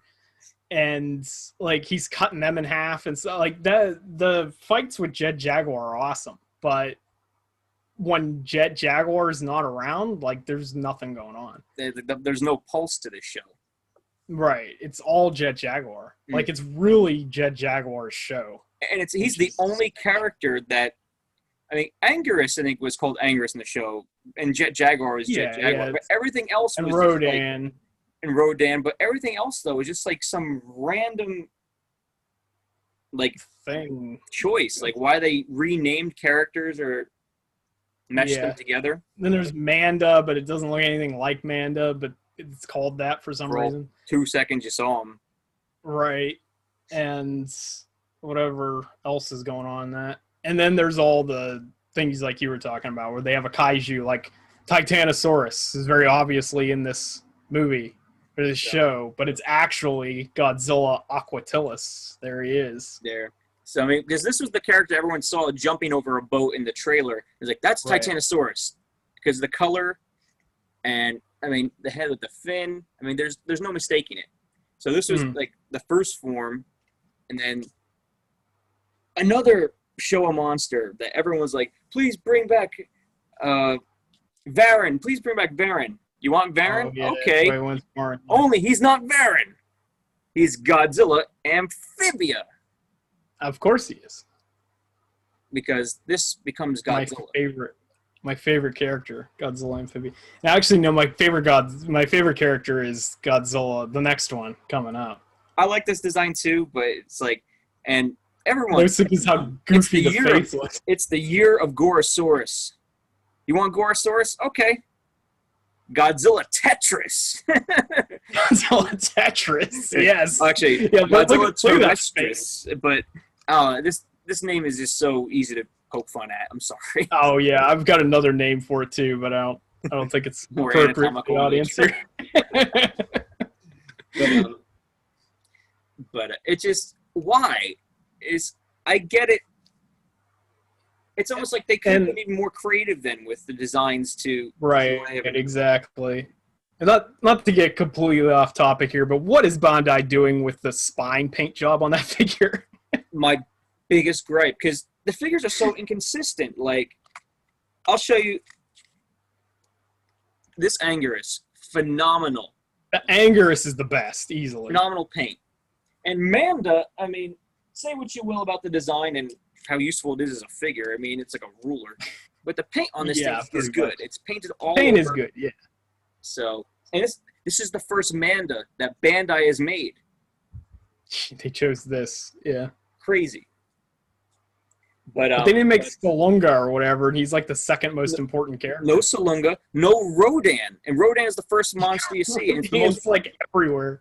And there's no Megalon Kumonga hybrid. There's like 4 different versions of that kaiju. They could have milked that so much, and they didn't. Yeah. But Bandai, they painted silver up here. The tail, it's like they forgot about this, and it's not just my figure. I mean, I went to Toys R Us here in Japan. Every single one was like this. Yeah, I think mine is too. It's just the way it's. Yeah, it's just the way they did it. Like, they just gave up. I guess the nails on the because these ones are painted silver right here on the front. The back. Yeah, on the front, but the backs aren't. Yeah, it's like they paid the workers for half the figure. But so I'll have to get some paint and touch this up. But then this one's even more frustrating because the side, like obviously these are tan, and then like on the side here, those should be tan as well. And then they have tan here again, and here, then nothing painted. Toenails not painted. It's like, what are you doing? Yeah. This one is the most frustrating because it's a cool design, but they didn't paint this spine here silver. Yeah, that one's the weirdest looking one. And this one, the rest of this tail isn't painted. It's like, what are you doing? Yeah. Like that middle section, it actually would have looked better if they hadn't painted that bone color in the middle. Yeah, I mean, because it looked real weird. It's like very distracting. Yeah, because and the picture itself too it's silver with the red veins, like kind of like with the old. Yeah, why is it even that color? Like at the top, at the base of the tail, though, it's like so jarring compared to the unpainted spines around it. It's like, what are you doing? Because the Godzilla spines, they're so radically different, like you said, from these to these. It's like it just breaks it up. Yeah. But, and let's see what else we got here. I think that's all of them for the. And then Jet Jaguar, I mean, it's serviceable. It's okay. It's also the Mark 1. They upgrade them several times. Yeah, and I'm hoping for a Chogo King version, like with the metal, like the final one, but they probably will. Because they are doing an SH Monster Arts of the Ultima. Yeah. Which, there you go. That comes with Jet Jaguar's final form. It's like this big. Well, that's right. It does come with like a mini one. It kind of harkens back because he can change his size from like small to really big. A little itty bitty PP. But but to go back though, like Bandai, like we talked about in the one episode of the podcast, the Gamera stuff, and honestly, we're saying Bandai, but I truthfully don't know who is to blame for this. I don't know if it's Bandai, the people working the lines, or if it's the Toho, because Kadokawa and Daiei with the Gamera stuff, perfect. Gamera stuff is always better for some reason. There's Legion, and then when I went to Toys R Us recently, I looked at all the Ultraman stuff. Figures like all the Ultraman stuff with Subudaya Productions, flawless. Every single ligament, not ligament, but every single appendage is painted and it's neat. Nothing looks sloppy. Only the Godzilla stuff is. I'll show you some other stuff too. Like recently they did the Showa Jet Jaguar. Looks pretty good. I mean, it's serviceable. Yeah. They did a great job. And the Gojiban figures, I know you got the little Godzilla. They did a cool job with the puppet figures. Right, yeah, those ones are pretty good too. Kind of dig up the Gamera, but that Gamera they did is the Kong figure looks good too. I have that. Yeah, that one's not too bad. And the Mecha Godzilla, say what you will about the hands, they're like kind of ball-y. Yeah, that one. But the paint is okay. At least it looks metallic compared to the Playmates one. But with the singular point line, I'm going to blame both Toho and Bandai on this. They dropped the ball. They ran a sloppy shop. And they weren't held accountable. I mean, I think it was funny because the thing too with Bandai, the supply lines this past year, I'm not sure if it's because of the pandemic or what have you, but they would announce stuff like a couple days before it would drop, and then they would get all swiped up by all the bots and all the scalpers, and then people were actually Japanese people were complaining on Twitter, which is, I mean, if you know people here, they don't really speak like their mind a lot about stuff, but they were going in on Bandai. Sometimes online, maybe, you know. Yeah. There's that anonymity behind it. So, But yeah. It was just crazy. I mean, Bandai, it's frustrating because I've been collecting stuff for over 20 years, and they've been making Godzilla stuff for going on almost 40 because they started in 83. Or the 80s, yeah. So they really need to, because they're not the only game in town anymore. They really need to. They offer the best value for the money, but at the same time, if they pump out garbage, I mean, people are just gonna say, you know what though, I can get an X Plus, because that's basically been like the new Bandai in a way, and that people are migrating towards those kind of collectibles. Right. I mean, they're expensive for the Monster Arts, but even Monster Arts are facing their own plague of problems. They have problems too, which that's completely unacceptable for the price point. So, I think it's funny because I think it does point more towards Bandai, because if you look at, I guess, like the X Plus, or you look at other manufacturers, you don't see those issues. Yeah. So, I mean, you can blame Toho a little bit that they're not cracking down on Bandai. Right. So, but anyway, anything else you want to add about Singular Point, or are you pretty much? No, I think we pretty much covered it. So, I mean, we're not going to tell you don't watch it. Go ahead, watch it, form your own opinion. I mean, I would recommend checking it out for yourself. I mean, there are a lot of people that like it based on like some of the posts online or whatever. There's like a ton of people that are like rabidly defending it. And there's also a lot of people that don't like it. So I think that like my rating of a 6 is probably the general consensus.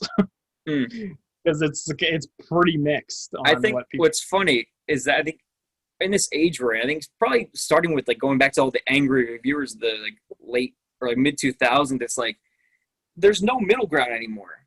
Like if you look at a video game too, it's like a 6. No, it's not a perfect score, but it's not a bad score. I mean, it's run of the mill. It's a regular game. It's serviceable.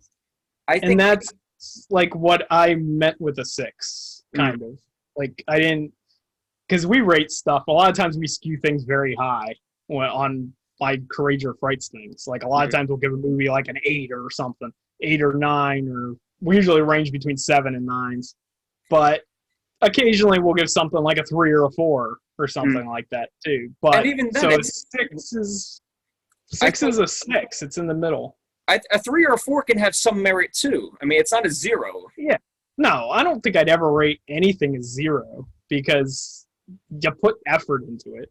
I mean, I think a true 0 would have to be it didn't get made, or people were financially hurt by this. By like they, like someone ran off with their money and like, something like that. Yeah. But that would be the only time you give something a 0. But yeah, if you put some effort into it, it's gonna get like a 3 or 4 at least. Like I think people get into this mindset that it has to be the best thing ever, or it's the worst thing ever, and that. Well, they're like that with everything. Like that's like politics. Everything is that clear cut. There's no moderate line anymore. No, and I think that's also too. What's kind of funny is that, as we said before, it's that we didn't know who Toho was trying to please with this show. It's like, are they trying to rekindle the old audience, or are they trying to get the new audience? And it's like, I'm not sure if you accomplished making anyone happy. I think. No. And it's very hard to see what the fans want anyway.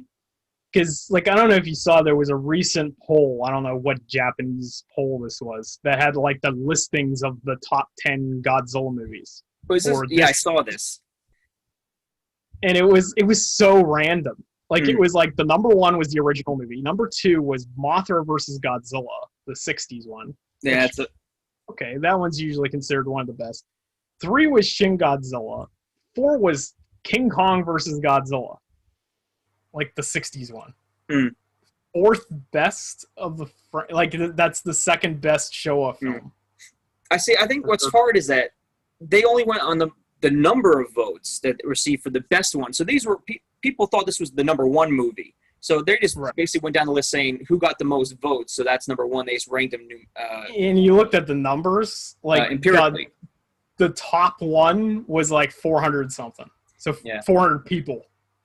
So the entire polling was like 700 people maybe. That's nothing. I mean, so it's like, it's so random because they did this poll like a couple of years ago, and people said Godzilla vs. Biollante. I saw that. Yeah, I remember that much. I think what's funny too is that how can you truly rank it if you don't have every single film and it's not like you're doing a tier list and then Right. I think they just asked random people, "What's your favorite Godzilla movie?" And then that's all they did. The funny part was they had the '92 Godzilla vs. Mothra, which is not a great film. And then they had Godzilla Raids Again.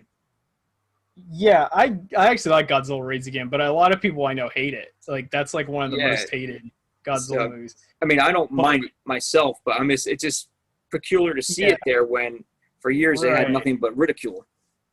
And who watched that movie anyway? Like that was the one that was like thought to have almost been a lost film for a while. Well, Godzilla Raids Again, we didn't get that one until the that one DVD release, because before that it was Gigantus the Fire Monster. Right, yeah. Because I remember I had that on VHS tape that my mom recorded off a TV because it was like on the Disney Channel or something random. But yeah, things are weird back in the 90s. They had like Godzilla movies on the Disney Channel at like 2 in the morning. But anyway, yeah, that was weird. And yeah, like you said, Godzilla vs. Mothra, the 1992 one, is the highest rated Heisei film. I mean, that's the worst Heisei film. I mean, between that and Space Godzilla, I mean... Yeah. King Ghidorah is the other one that was on there. That one's not great either by like Heisei standards. Like Godzilla's destroyed us.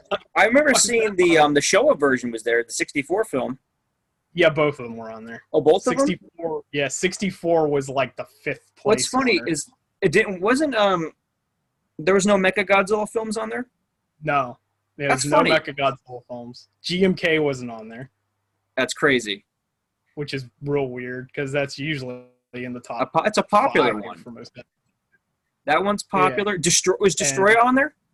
Destroyer is not on there. How? I mean, that one always gets... Godzilla vs. Mothra is on there, but not Destroyer. Well, I'll say the only thing I can even think about was that was the highest grossing one, I think, in Japan, though, because a lot of women went to the theaters actually to see that. Yeah, but it doesn't mean it's great. In terms of the quality, though, no. I mean... But, and 1985 was like the 10th one or something, which that surprised me because that one's overlooked most of the time. So, it makes you wonder, is it actually the 84 version or the 85 they had? It would have to be the 84, but I think it was listed as 85, so that's even I have to double check that. Yeah. But yeah, that was a real weird poll. But, all right, since we're kind of wrapping up on Singular Point, but recently, now that we've seen it 2 times, I've seen it 2 times, you've probably seen it a bunch more than I have. But I've seen it like 4 times, I think. Briefly, we'll touch on Godzilla vs. Kong. Now, this came out on HBO Max on March 31st. March 31st, yeah. And in Japan, it was supposed to come out May 14th originally, but for whatever reason, they delayed it, or because theaters were too risky, even though they were open the entire time. Yeah, it was bizarre. Until then. Yeah, it was very strange. You can go see Kimetsu no Yaiba, but Godzilla, no, you can't. Yeah, exactly. Or one of the 95 Doraemon or Crayon Shin-chan movies. Yeah, there was a few of those. Only the most hyped Godzilla film in 50 years. I mean, it seems like at every turn they were like cutting the legs out from underneath it. Yeah. But it was like kind of a period of radio silence regarding the movie. Then all of a sudden, July 2nd was dropped, and then it came out. And when you went to the theaters, there was a lot of goods. You know, there was no special figures. I mean, they had the regular Kong, they had the 2019 Godzilla, and then they had the Mecha Godzilla. Yeah. Then they had the pamphlets. They had other like, which that's a real great. Like, I'm sure people have already seen that Mechagodzilla's in the movie, but like, go in there and there's the Mechagodzilla figure, like just sitting there on surprise. So it's like great job, guys. But what's funny is that every Japanese Godzilla film had a theater exclusive figure. None of the legendary films have. So yeah, take that for what it's worth. I mean, supposedly Toho really likes what Legendary's doing, but the only exclusive Legendary figure that came out was with the DVD and Blu-ray box set from the Godzilla store. Yeah. But to go back a second, really ridiculous. The Godzilla Singular Point Blu-ray sets. It's 13 episodes. They're 22 minutes each. Yeah. They're splitting it into 3 volumes. And they're over $100 for each volume. I think the first volume is, 4 episodes? It comes with a special figure, like the Atomic Ray version of Ultima. And it's like $150? Something like that. Yeah. Insanity. But going back to Godzilla vs. Kong, they had some, like, the pamphlets and other goods. But other than that, the one thing that really irked me, now, I'm a big collector of, I have them right here, very conveniently, of movie ticket stubs. And I have them going back to the beginning of the Heisei era. Now, Godzilla 84, there's Biollante, King Ghidorah, Mothra, Mechagodzilla 2, Space Godzilla, Destroyer, the American Godzilla film, Godzilla 2000. Even that one got one. Megaguirus. I'm missing some of the Millennium ones. I got Final Wars. 2014 Godzilla. That's actually a pretty cool ticket. Then Shin Godzilla. Then what they were doing recently is they weren't doing the tear-off tickets like the traditional ones anymore. They were doing cards. So this was it's called a movie ticket kado. So that's katakana for like movie ticket card. And when you pre-ordered or you went ahead of time and you reserved tickets, you get a card. And it has a poster art. So it's kind of like the spiritual successor or companion to like the old tickets. The most hyped Godzilla movie in 50 years, they didn't have these. All it is cardboard paper. I mean, they had all these other goods, which is insane. They had like Yuji Sakai, like if you like lottery things, you can get like a Yuji Sakai sculpted 30-centimeter figure. They had coffee mugs. They had poster sets. No tickets, no special tickets. That bugged me so bad. So now this is what I got. There you go. Unforgivable. That's my main beef with Toho this time. But what I did do, though, I took it upon myself to design my own card for Godzilla vs. Kong. And I'm going to upload it to the Instagram page and also the Twitter. Follow if you like, but if you want to download it or have your own, if you're a Godzilla fan, have at it, because that's the only way you're going to be able to get one, because Toho didn't care enough to do one. Yep, pretty much. You can do it yourself. But end rant. Yeah. I got a health check coming up next month. I got to keep my blood pressure at a reasonable rate. There you go. But other than the hype or relative unevenness of the hype, what was your thoughts on the movie, though?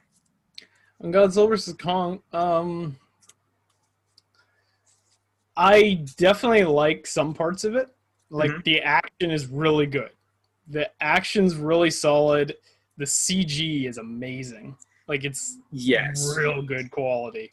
And so many of the fights are in the day or in really brightly lit areas. Because, like, the big Godzilla vs. Kong fights at night, but it's in Hong Kong with, like, the neon lights and everything, so it's very easy to see what's going on. So they went all in on the effects budget for this one. So I will say it's the best looking Godzilla. I think without a doubt it's the best looking Godzilla movie ever because of how good the quality of the CG and everything else. And the best looking Kong for that matter too. Right. Yeah, everything. Like it just looks great. Because my problem, yes. The previous two previous entries though, they had Suitmation, right? With that, they had his name escapes me right now, but Storm was his last name. He wore the mocap, and they'd have CGI over it. Right. Yeah, because even like Ghidorah had 3 actors. Yeah. That played like one place, played each head. But this time around, it was 100% CGI. Yeah, I think so. Yeah. But I think like you were saying too is like the fight scenes are so dynamic in this film that the CGI was the only way to be able to capture it. Right. They fixed the big problem I had with the last 2. So I really like Godzilla 2014. I love King of the Monsters, even though I know some people hate that movie, but I really like it. The big problem I have with that is they constantly cut away. Both movies, they cut away from the fight scenes. Yeah. And they do it less than King of the Monsters, but they still do it. This, they don't. Like, they wait until the fight is done before they really cut away to something else. Yeah, there's no commercial breaks, no... Yeah, the fights are great. Like, if you want to see, like, no holds barred fights with kaiju, that's it. Like, Godzilla vs. Kong's got you covered. No, I was talking to my dad about this, too, now. He's a traditionalist when it comes to Godzilla stuff, and I think he's always going to love the original King Kong vs. Godzilla, but he did say the fight scenes were really good, and like even if the designs were not his favorite, he goes, yeah, like Godzilla really like laid into Kong, like that was cool. Yeah, and they even do homages to the original because like Kong uses the back of the axe to like jam down Godzilla's throat, just like a tree, and or the helicopters or like the balloons when they brought Kong. Oh yeah. They do a lot of callbacks to like the original, which is pretty cool. And yeah, so all the action's great. It's the problem with the film is everything else. I think whereas 2014 was almost too long, this movie was almost too fast for its own good. Yeah, it feels like they cut a lot of stuff out. Like I would have been okay with another 20 minutes added to this for I think character. According to rumor too, according to what we saw at the toy show too, with the Mega Godzilla, there was a whole bunch of other stuff in this film's original cut that was altered. Right. I think we're going to talk about this in a second, but I think some of it's in the novelization. But especially the characterization of some of the people. The characters are very like shallow or hollow or whatever you want to call it. Yeah, like while we may have said things about the Singular Point characters too, that doesn't mean Legendary is exempt from this. No, I mean, I love what Legendary has done. I like the mythos around it and stuff, but you really have to read the novelizations to understand who these characters are. Which 2014 and King of the Monsters had more context for the characters and their motivations. Whereas this moved way too fast too fast. Team Kong is okay. Team Godzilla's got nothing going. Monarch doesn't really do a heck of a lot. Monarch doesn't do anything. And, like, they brought Madison back. Say what you will about that character, whatever. Some people love Millie Bobby Brown. Some people hate her, whatever. I like her because I really like Stranger Things. But that aside, one of the reasons why I didn't like the character is because I do like that actress, and they give her nothing to do. I think they severely cut like her screen time and dialogue. So right, and going like kind of piggybacking off of that character, her dad is like non-existent. No, Kyle Chandler is like not in this film at all. The character of Mark Russell is almost completely cut out of the film. Which is weird because he was the main character in King of the Monsters. and I liked him in King of the Monsters. I liked him, and I liked Madison in King of the Monsters. Madison's in this, but she doesn't do anything. And then she played second fiddle to a crackpot character. Right? Yeah, they had the weird like joke character. I think what was funny is it kind of diminished her stock because you had the conspiracy theory guy Bernie, whom he was infiltrating Apex, the corporation that is trying to bring an end to Godzilla. But the thing is too, he's more or less a crackpot. Like he's a conspiracy guy with a podcast. I mean, nothing wrong with podcasts though. But yeah, this guy's with his podcast. And then you can't trust Millie Bobby Brown's friend, was it Josh? Was his name? He was a total the random kid from New Zealand. Yeah. I mean, he was a useless character too. I mean, other than the fact he's good at dumping liquor. I mean, yeah. Well, he did save the day, so. But because it really came down to that Mechagodzilla can't handle his liquor. So. Lightweight. Lightweight. But yeah, I hated that they didn't give Team Godzilla like anything to do. No. Which is weird because the novelization, which I haven't finished, but you got way farther than I. I'm like 200 pages in out of 272. Yeah, so you're farther in than I did, but I will state that like Mark Russell's character, her dad, has like 2 or 3 whole chapters dedicated to him. He's not even in the movie. And the thing, like his main motivation in the book is that he just wants life to be normal for his daughter. That's why he's saying, just go to school. You shouldn't be here, Yeah, there's this whole like family dynamic which is missing from because he lost his son and he lost his wife. I mean, right. Which is the crazy thing is like his wife was such a complex character. Yeah, she's like somewhere like she has this legacy that everybody talks about as this great scientist who did all this stuff in Monarch, and then there's the whole eco-terrorist phase that don't show up in this movie, mind you. No, they're not in this at all. So they don't have anything to do. The only connection between, other than Madison and her father, and like Godzilla, of course, is the King Ghidorah. I mean, obviously we saw at the end of the King of the Monsters, they had the head. Right. But, and they do use that in this because that's how they get Mechagodzilla in a very Kiryu kind of way. But and then the other thing with Madison before we move on to something else, the novelization really gets into her head, which is really cool because it shows that she's this very damaged character, which we don't really see in the movie. And like Millie could have played that perfectly because Stranger Things, she's always on the edge of snapping. And this one, it makes sense. She lived through like all that stuff where she spent how many months in a terrorist camp that her mom made her go through. She saw people get shot right in front of her face.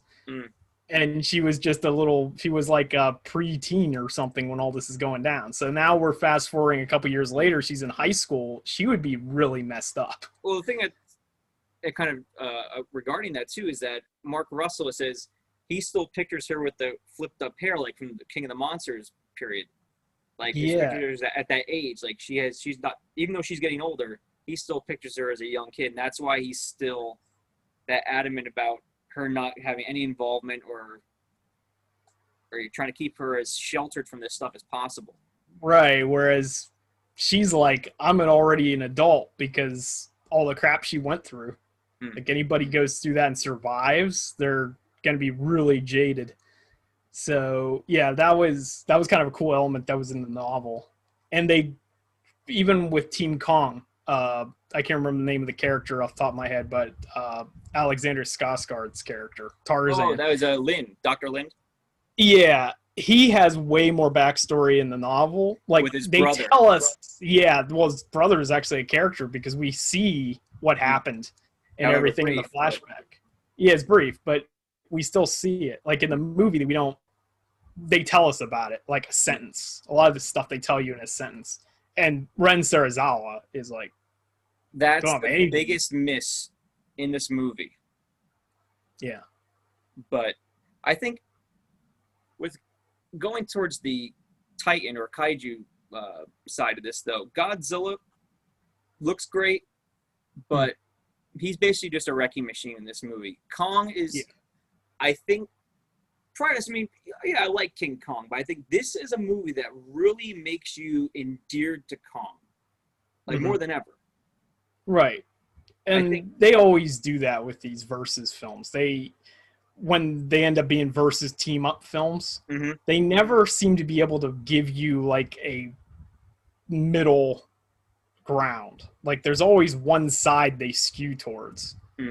So I think maybe the best example of one that was kind of even was maybe like the Captain America Civil War, like the Marvel one, where it was like they give you both the Tony Stark side and the Captain America side, and it's kind of even. But like Batman versus Superman, like Batman's just a raging jerk the entire movie, so it's like it's hard to see his point of view. So it's like, and that's almost what this is like Godzilla's kind of a jerk in this movie. Like he's like, oh, I gotta stop people and we don't know why. That's why we need Kong. The world does. Yeah. But although, does he even say that line in the movie? I think they did. I think it gets like I think it's just like out of context in the trailer or something. But I think, if anyone had a breakout in this movie, it's definitely Kaylee Hoddle though as Gia. Yeah. She's the best character by far.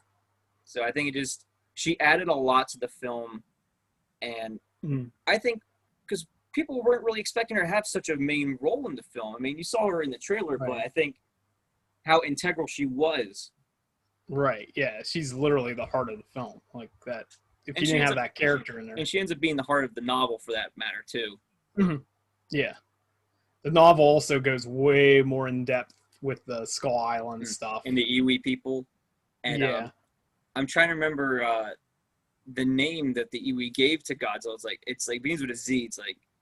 Yeah, I don't remember, but yeah. So it's pretty cool.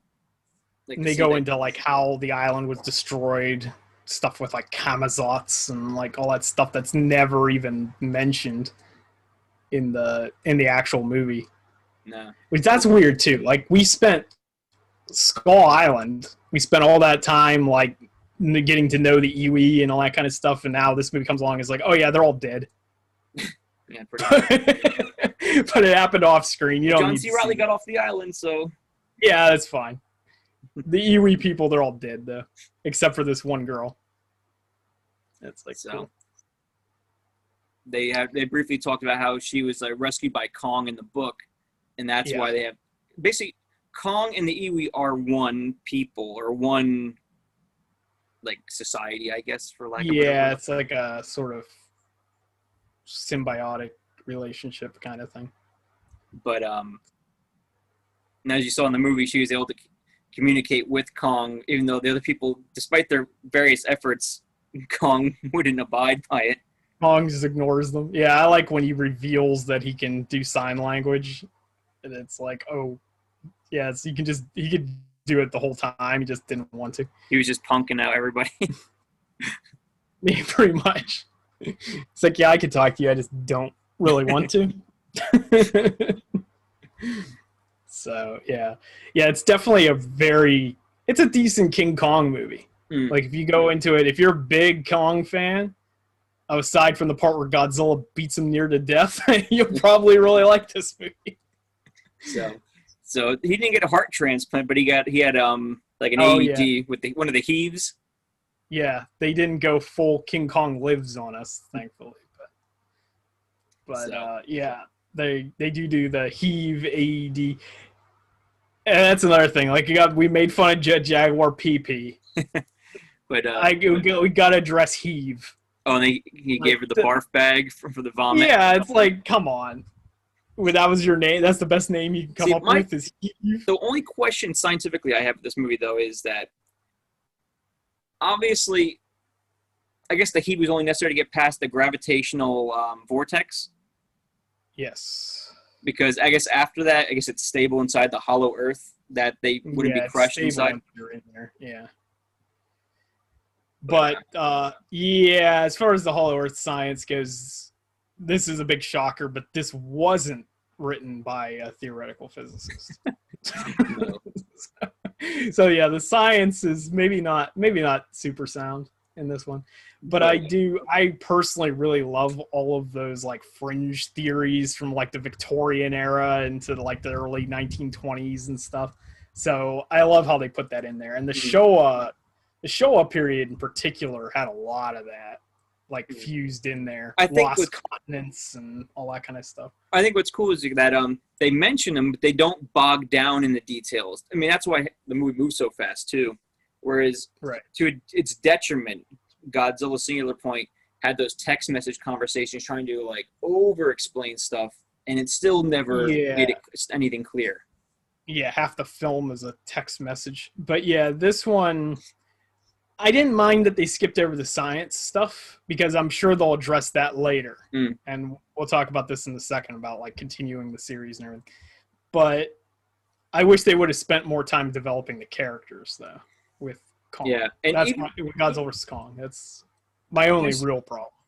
And I think that's mostly attributed to Ren Shirazawa, and they could have easily done that in the film because in the book they didn't really add that much. I mean, basically what they said was that the reason why he was with Apex and that he was against Godzilla was because he was jaded that his father spent his whole life studying Godzilla. Right.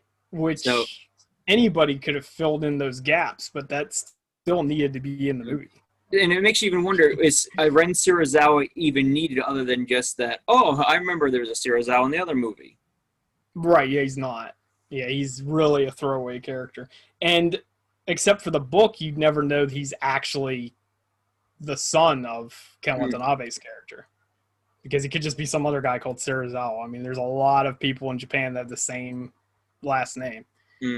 So he doesn't have to be related to that character, and you wouldn't even know he is unless you read the novel. If anything, it would have been better for them to have used the eco-terrorist from the second movie and have him pilot the Mechagodzilla. Yeah, that would have made more sense. Because he would have sold it to, I guess, was it Walter Simmons? Walter Simmons, yeah. So, or it would have been even cooler is they had like some kind of Manchurian candidate thing. Like if they had Madison, like, I don't know, like some weird, like where she became the pilot because like channeling her mother's like desires or something. Like her mother was secretly like, that would have made it interesting. Yeah. There's a lot of places they could have gone with it, but they didn't. And they could have played it too, like her telepathic stuff, like from Stranger Things, having her like control Mechagodzilla or whatever. Yeah, when I first heard she was in King of the Monsters, I thought they were going to do that because I thought she was going to kind of be the stand-in for like the Shobijin or something. That or Miki Sayagusa. Well, yeah, a combination because when she's introduced in King of the Monsters, she has that kind of close connection with Mothra. So, like, they introduce her at the Yangtze facility where Mothra is and all that kind of stuff. And then they do the bait and switch thing where it's actually Zhang Ziyi's character that's the Mothra twins. That movie does the same problem. King of the Monsters is the same problem that Godzilla vs. King Kong does, where everything's done too fast and the characters aren't developed. Because there's a lot of people that don't know that Zhang Ziyi's character, there's two of them, twins, and that it's the stand-in for Mothra. Because the hair is different. Like the one has long hair. And it's one scene in the entire film that shows her in a different location with different hair, and they don't even tell you that is like the sister or whatever. It's like not until you see the photo album. Yeah. Yeah, and it's like if you miss those 2 seconds or something, like you went to the bathroom or something, you wouldn't know that it happened. So yeah, they need to stop doing that. Doing these like references, but they're throwaway references that like nobody notices. Now, in regards to, I guess, references, now King of the Monsters had a great soundtrack by Bear McCreary, but not to any disservice. That's the other thing. Is I think the music is what drives the nostalgia. I think with Godzilla vs. Kong, though, it had a very capable composer, but very capable. It just, I don't know if he delivered. It was very standard. Yes. That was my other big complaint. Just 2 complaints, I guess, with this movie that really drives the score down. I still like it, just so people know. I don't hate the movie. It's like a 7-ish for me. But if you told me it came from like movie background music suite 2 track 5, like on some random, right, like, yeah, it sounds like and we said this when we came out of the theater, it sounds like just like 50s monster music, like something you would hear from Beast from 20,000 Fathoms or 20 Million Miles of Earth or something like that, like just a stock 50s monster movie soundtrack. Yeah. Which, to be fair, Godzilla 2014 and Godzilla 1998 both kind of had that sort of feel too. So it's like for some reason they always want to kind of emulate that 50s soundtrack when they do an American kaiju film. But like we said, Bear McCreary's soundtrack in King of the Monsters is phenomenal. And not just because he reuses like Akira Ifukube music, which that's nice, but his Rodan theme is really cool. Like I've just listened to that song sometimes on my own. Like it's just so awesome. And he did change the Godzilla theme too. Like it's my personal favorite rendition of the Godzilla theme. Like he has like the kind drums. Of quad. Yeah, he has the drums and he has like the festival chants and all that kind of stuff. Almost feels like it's like gearing up for like a battle or something. I almost wish that this movie had the Faroe Island music or like an updated rendition of it. That would, that could have worked in for Kong. Yeah, they didn't do that. And the most disappointing thing is that, like you said, this is a very capable composer. So this was done by Tom Holkenborg, who is Junkie XL, who is a protege of Hans Zimmer. And he's done a lot of the soundtracks. A lot of people know him for Mad Max Fury Road. And people wouldn't shut up about that soundtrack. Yeah, I know. And then the DC movies. He's done like the soundtrack for... He was partially involved with Batman vs. Superman, Wonder Woman, along with Hans Zimmer. And then he did the soundtrack for the Snyder Cut version of the Justice League. And I think that lies the problem. Because the Snyder Cut, at least in my opinion, the Snyder Cut soundtrack is like a 10 out of 10. It's beyond phenomenal. Tailor-made for the film, and like every scene matches up with the music. And I think he spent so much time on that he did Godzilla vs. Kong as like a side thing. He just kind of whipped something up. Because he did the soundtrack for the Snyder version before it got canned. Yeah. And then he had like 60% done. And then the studio was like, now we're throwing all your stuff out. And then when Snyder got his film made, all of a sudden Hulkenberg is like, oh, I get to make that soundtrack that you guys like screwed me on. Yeah. So he put all of his effort into that, I think.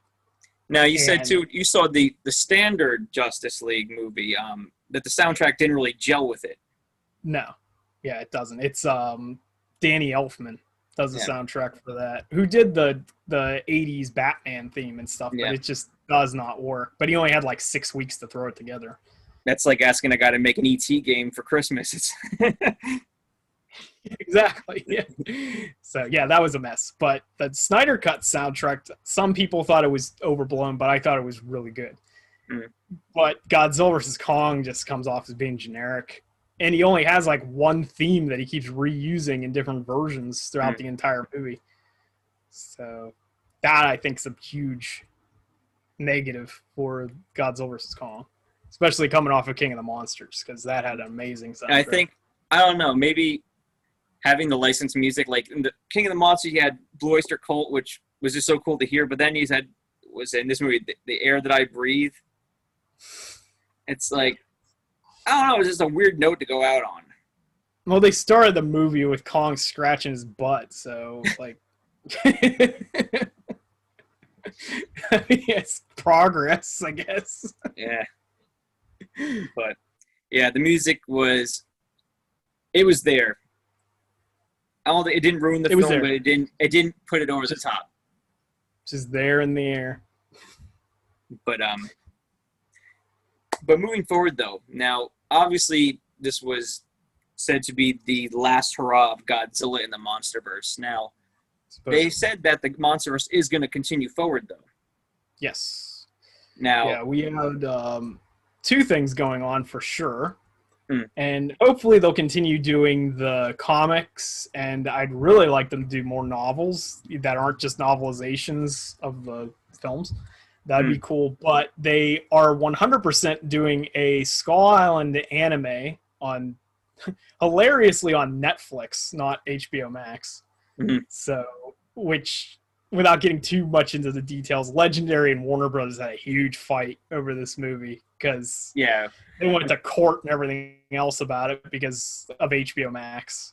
Because they were like undercutting Legendary, and Legendary put up 75% of the budget for this. And Warner Bros. Only paid 25%, and then Warner Bros. Was going to just put it on HBO Max, which they did, but Warner Bros. Ended up paying Legendary like $200 million under the table or something. So, but then the interesting thing is Legendary went to Netflix for the anime. Now, did they say if this anime is going to be, I guess, set after the events of Godzilla vs. Kong, or is it before, like when he's like growing up? I would assume it's prequel because it's Skull Island, and Skull Island's kind of gone. Because it gets destroyed pretty much. That's why they have to move him off the island. Right. It's just his little bubble, basically, and a never-ending storm swirling around it. So, yeah, I guess it's between the events of Skull Island and when they build the biodome on Skull Island. Yeah, I would assume it's that, or possibly even between World War II and that. Could be telling the story of, like, John C. Reilly's character or something. I have no idea. I don't think they've told us anything about the details on it. No. There has been a Skull Island comic book that covered some stuff that happened between the 70s and the present. But hopefully they keep that stuff canon. But then the other thing we heard is that there's going to be another Kong movie, too, that's supposed to be in the Hollow Earth. So that's why I didn't care so much that they don't explain the science, because I know future movies plenty of time do that. Yeah. So we know that for certain. We don't know if Godzilla is coming back, but they could always just come up with another contract. True. And it's have to wonder if they'll have more new Titans, because obviously they have not explored much of the new environment that is Hollow Earth. So. Right. Most of the Titans they created, from what I gather, most of the stuff we know about the Titans is from the novelizations. Because they don't really do anything. They're in King of the Monsters for like a few seconds. And some of them are quite popular. Like Behemoth is like a fan favorite, but they don't ever do anything with that character. It's in the comic. You had Behemoth, you had Scylla, or Scylla. Skrillex. Then, was it Methuselah? Methuselah or something. Michele Mbembe. Yeah, that's apparently in the King of the Monsters novelization, more. And then there was there's another one that I can't remember the name of it, Neela something or other, that's in the they're in the Godzilla vs. Kong one. Oh, the novel? That is based on something it's from something in Polynesian folklore. I can't remember what the actual name for it is, like Neela or Nika something. There's one that's like a giant squid, right? Yeah, it's that one. Okay. There's like that weird prologue part where the terrorists like try to capture it or something, and Godzilla comes and breaks it out. They had concept art for Godzilla vs. Kong. It's supposed to be like they're in the flats and like this monster like comes like whoop like this, kind of like a pit monster. Yeah, they had a lot of really cool concept art stuff. I have to get the art books that have all that stuff. But it was that, and then the comic book had another creature that was based off of something from like Pacific Northwest folklore, and I can't remember what that's called, but that fights Behemoth. Okay. In the comics. But so there's a lot going on.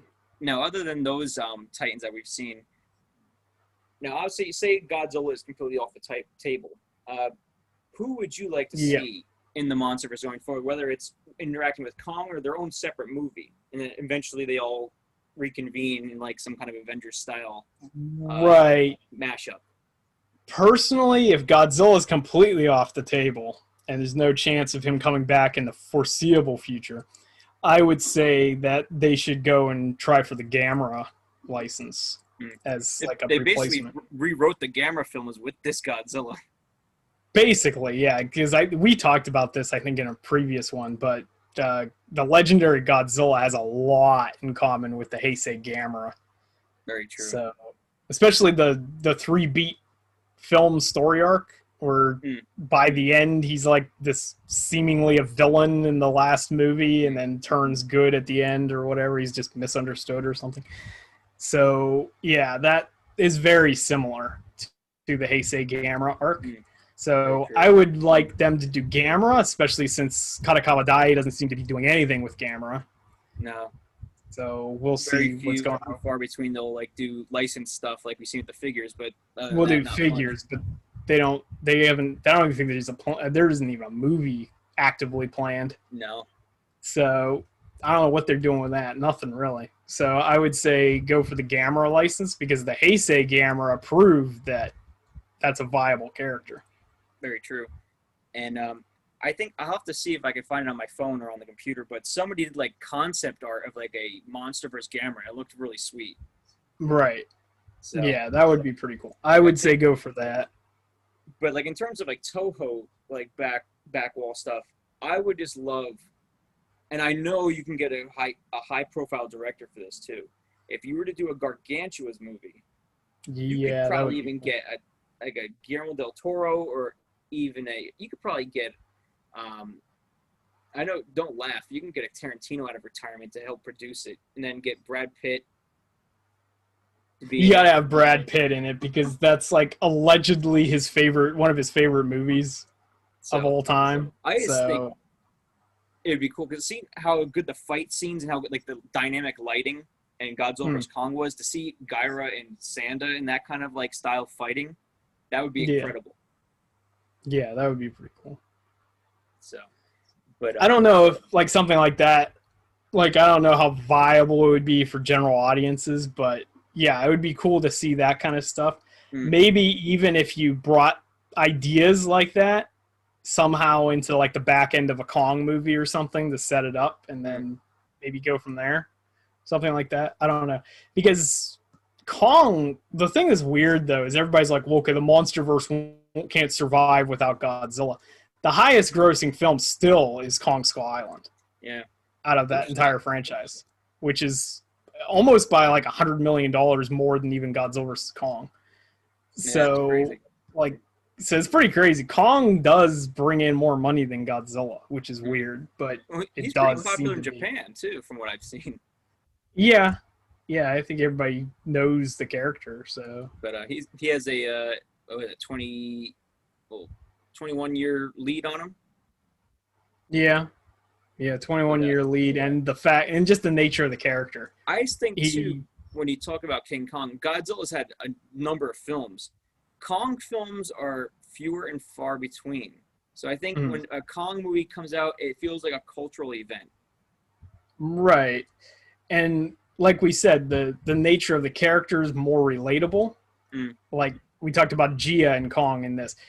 Every movie Kong has some kind of deep connection with a human character, which makes him more relatable as a character. Whereas Godzilla is always like a force of nature. He doesn't have like connections. So like that's part of it too, I think. Now, if you were to eschew the Toho or Kadakawa stuff, how about WB, Warner Brothers back catalog of like going back to the 50s? That's another possibility.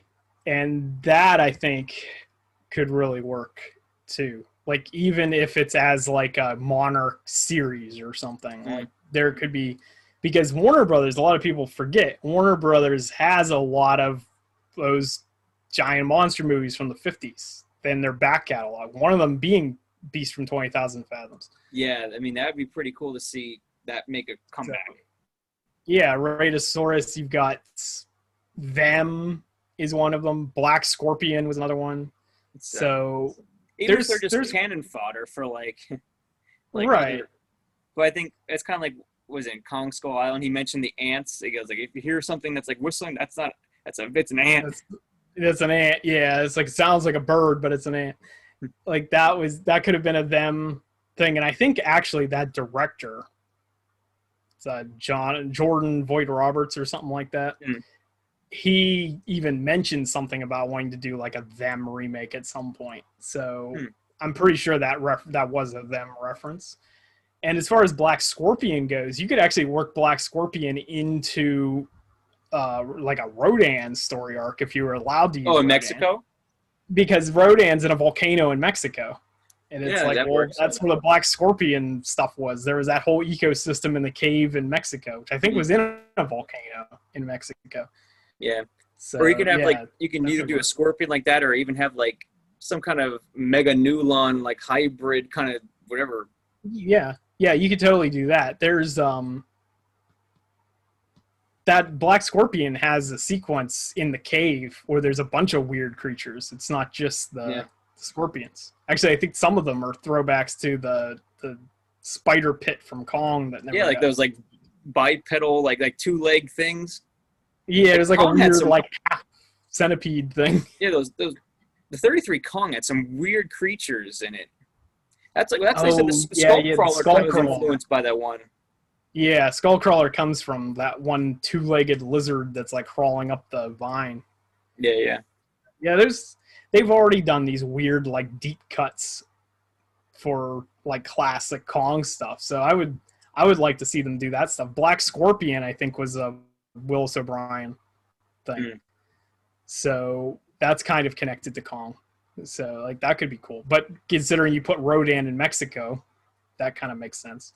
That would be cool. I guess he's Fiji now or something, but that's in the novelization. I don't know if it's. Or you can have it tied to like some of the ancient civilizations down there.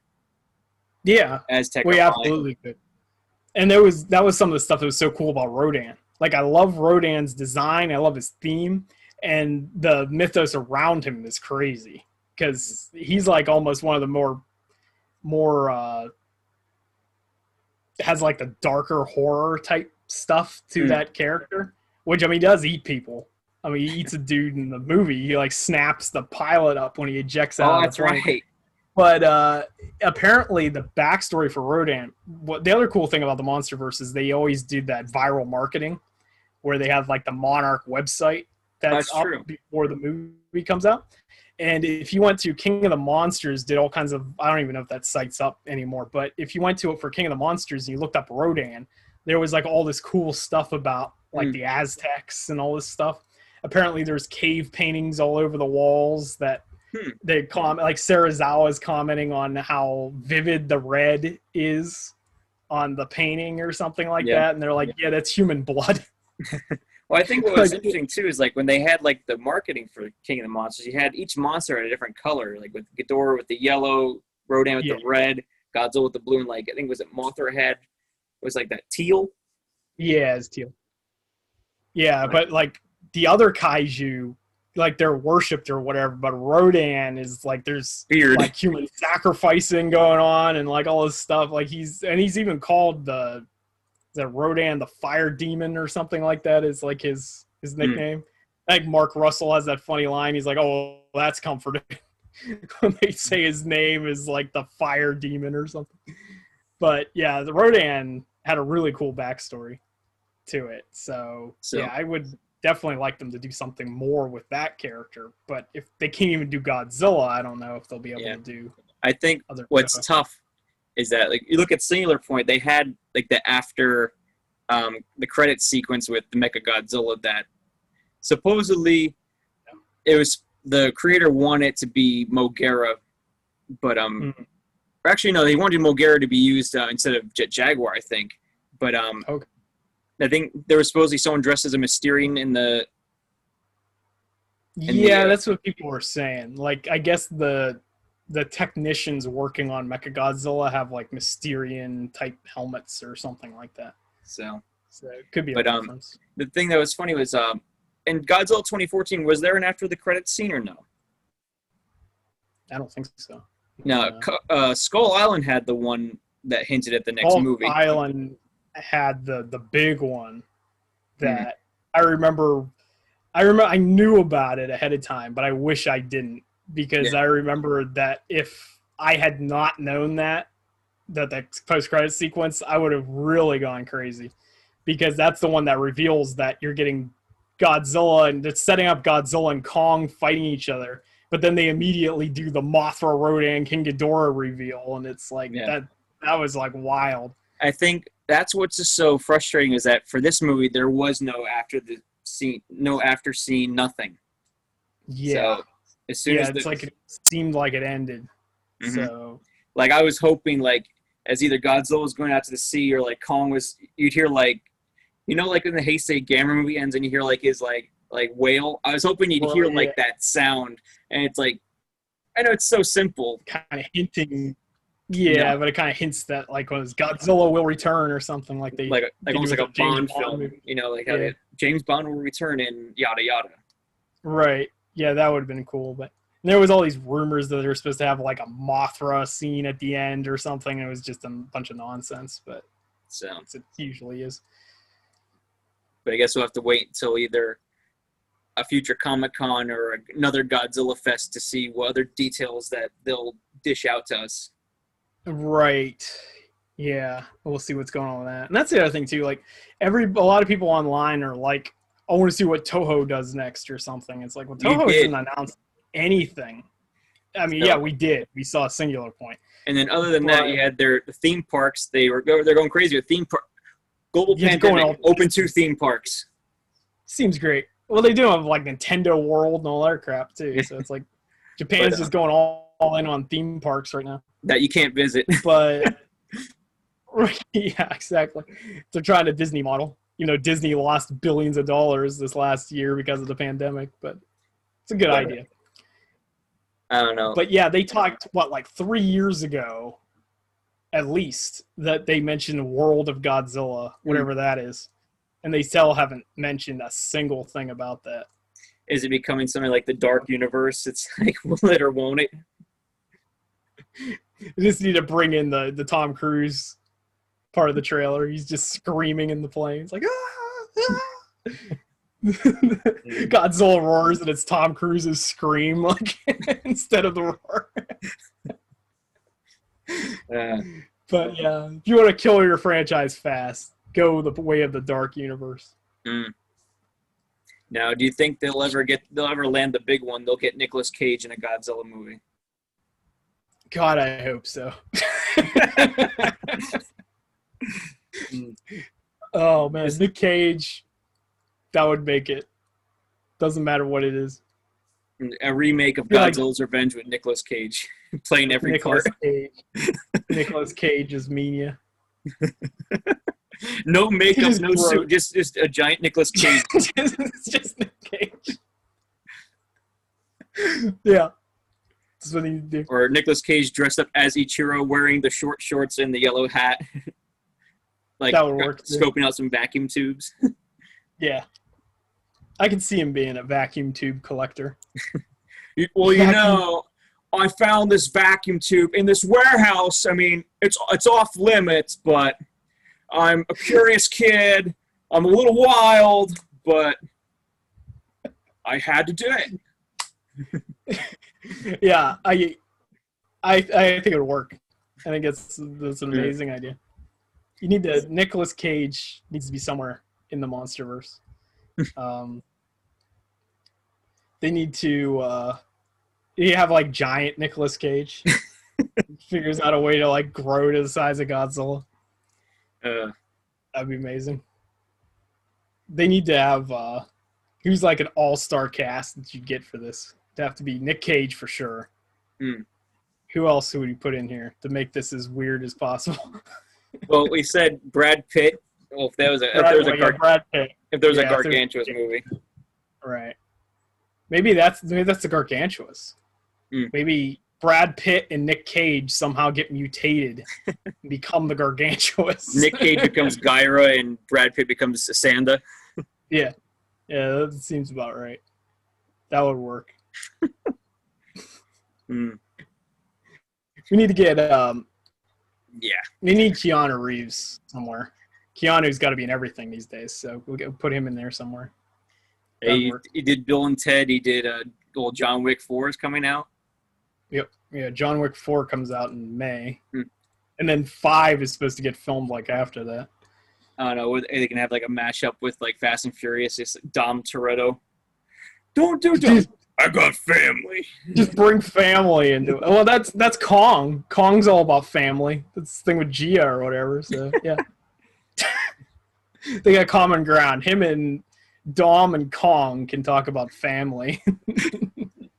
And then it ends at an Olive Garden. Yeah, exactly. Kong, when you hear your family. Yeah. So yeah, that's the future of the Monsterverse right there. I think Nicolas Cage definitely. I think a Fast and Furious crossover. Although there was talk about a Fast and Furious Jurassic World crossover for a while. I don't know why. In space. Hopefully. They need to put Ian Malcolm in space. That's the guy. Jeff Goldblum. That's your guy. Nicolas Cage and Jeff Goldblum as scientists. You can't go wrong with Kurt Russell. That's true. Kurt Russell, definitely. Kurt Russell, we have to figure out what he can be. But Nick Cage as long Jeff as you put an eye patch on him, you're good. He can be Captain Ron. He can be Nicholas. You put 2 eye patches on him. If he's Captain Ron, he doesn't know which side the eye patch goes on anyway, so he just keeps switching it. But yeah, he could be the new Serizawa with the eye patch. There we go. Because they screwed that up because Ken Watanabe never had the eye patch. I thought for sure he was. He could be Punished Serizawa. There you go. You know, I thought they need to do. They need to get Hideo Kojima. Oh yeah, because he's a big Godzilla nut. He posted about Godzilla vs Kong. He didn't post anything about Singular Point, I don't think, but he posted about Godzilla vs Kong. No, he did mention Singular Point. He said he really enjoyed it, apparently. Oh, okay, yeah, he did. He did do, yeah, but he also made a game with Norman Reedus and a fetus, so. And a fetus, yeah. And he posted a picture about it, too. Or recently, because they did a director's cut. I saw for that game, but he said that it's not a director's cut. But it's called the Death Stranding director's cut. Is he going really meta with this or something? Yeah. He likes to post a lot of stuff on Instagram with no context. I've noticed that. He'll post nothing. Like, he'll have no caption. It'll just be a picture. And apparently his fan base thinks everything is Silent Hill. So every time he posts anything, they're like, this is Silent Hill. Like, Richard Donner passed away, 2 weeks ago or something, and he posted... He did, was the Lethal Weapon movies? Yeah, he did Lethal Weapon movies. He did Superman. He did The Goonies, The Omen. So he did a lot of stuff. But he was like 91 or something. But he recently passed away, and Hideo Kojima posted... All he did was post the posters, and it was Superman, The Omen, Oh, that's Goonies, right. He did Superman, and then Richard Lester replaced him. Right, like halfway through Superman 2. So that's why there's like a Richard Donner cut for that DVDs. came out a few years ago, I think. Yeah. But all Hideo Kojima did was post a bunch of pictures of Richard Donner films, obviously as a tribute. And there was like 50 people in the comments section were like, Silent Hill? Is this Silent Hill? What?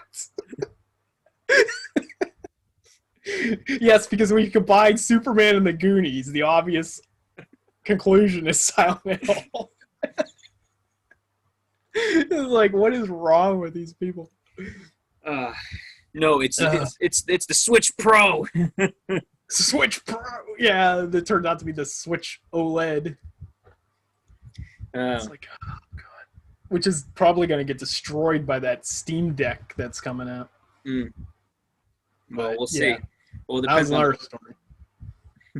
that's for another podcast. That's for another podcast. That kind of crap you can find on the Courage or Frights podcast. We talk about that nonsense all the time. Yeah, we stick to strictly monsters and Strictly. we cultivate our content here. Yeah, it's right. We somehow went on a 10-minute Nick Cage rant on this channel, though. Which is, that's definitely bleed over from Courage or Frights. Nick Cage is a legend of that channel. So he's slowly bleeding his way over into this channel. Nick Cage, it's only a matter of time. Like, if you do something long enough, Nick Cage will find a way to get involved. So, But before we close, is there anything else you want to add on any of the topics we discussed, or? I think we covered everything we want to talk about. All right. For this round. For this round. So I think today is the 19th of July. So whenever this gets uploaded, but I think the 24th of July is when the movie Monster Series Megalon drops. So, and for the foreseeable future, in regards to standard releases, that's it. Not counting special releases. So Right. Where Bandai goes on from here remains to be seen. So Yeah, we're like in a weird place right now because we just got a ton of stuff, like more stuff than we've had for years. our wallets are With screaming. Godzilla vs. Kong and Godzilla Singular Point, all these figures and everything, and now we've just like went off a cliff. Yeah. There's like no future. Bandai did not pace itself. No, the future is not yet written. So, But hopefully, if we anything, don't I'm get destroyed by willing to Skynet. bet. I'm willing to bet when the Godzilla store does a exclusive Blu-ray or DVD release of Godzilla vs. Kong, we might get either, whether it's Godzilla, Kong, or Mechagodzilla, we'll get a special figure then. So Yeah. but Well, Playmates is giving us an Arctic Kong, so hey, look forward to that. there we go. But anyway, guys, so thanks once again for joining us for this edition of the Doki Doki Daikaiju Podcast. And until next time, guys, have a good one. I'm Brian Sudol. I'm Sean Emmerich. So Thanks and for we'll watching. see you on the next episode.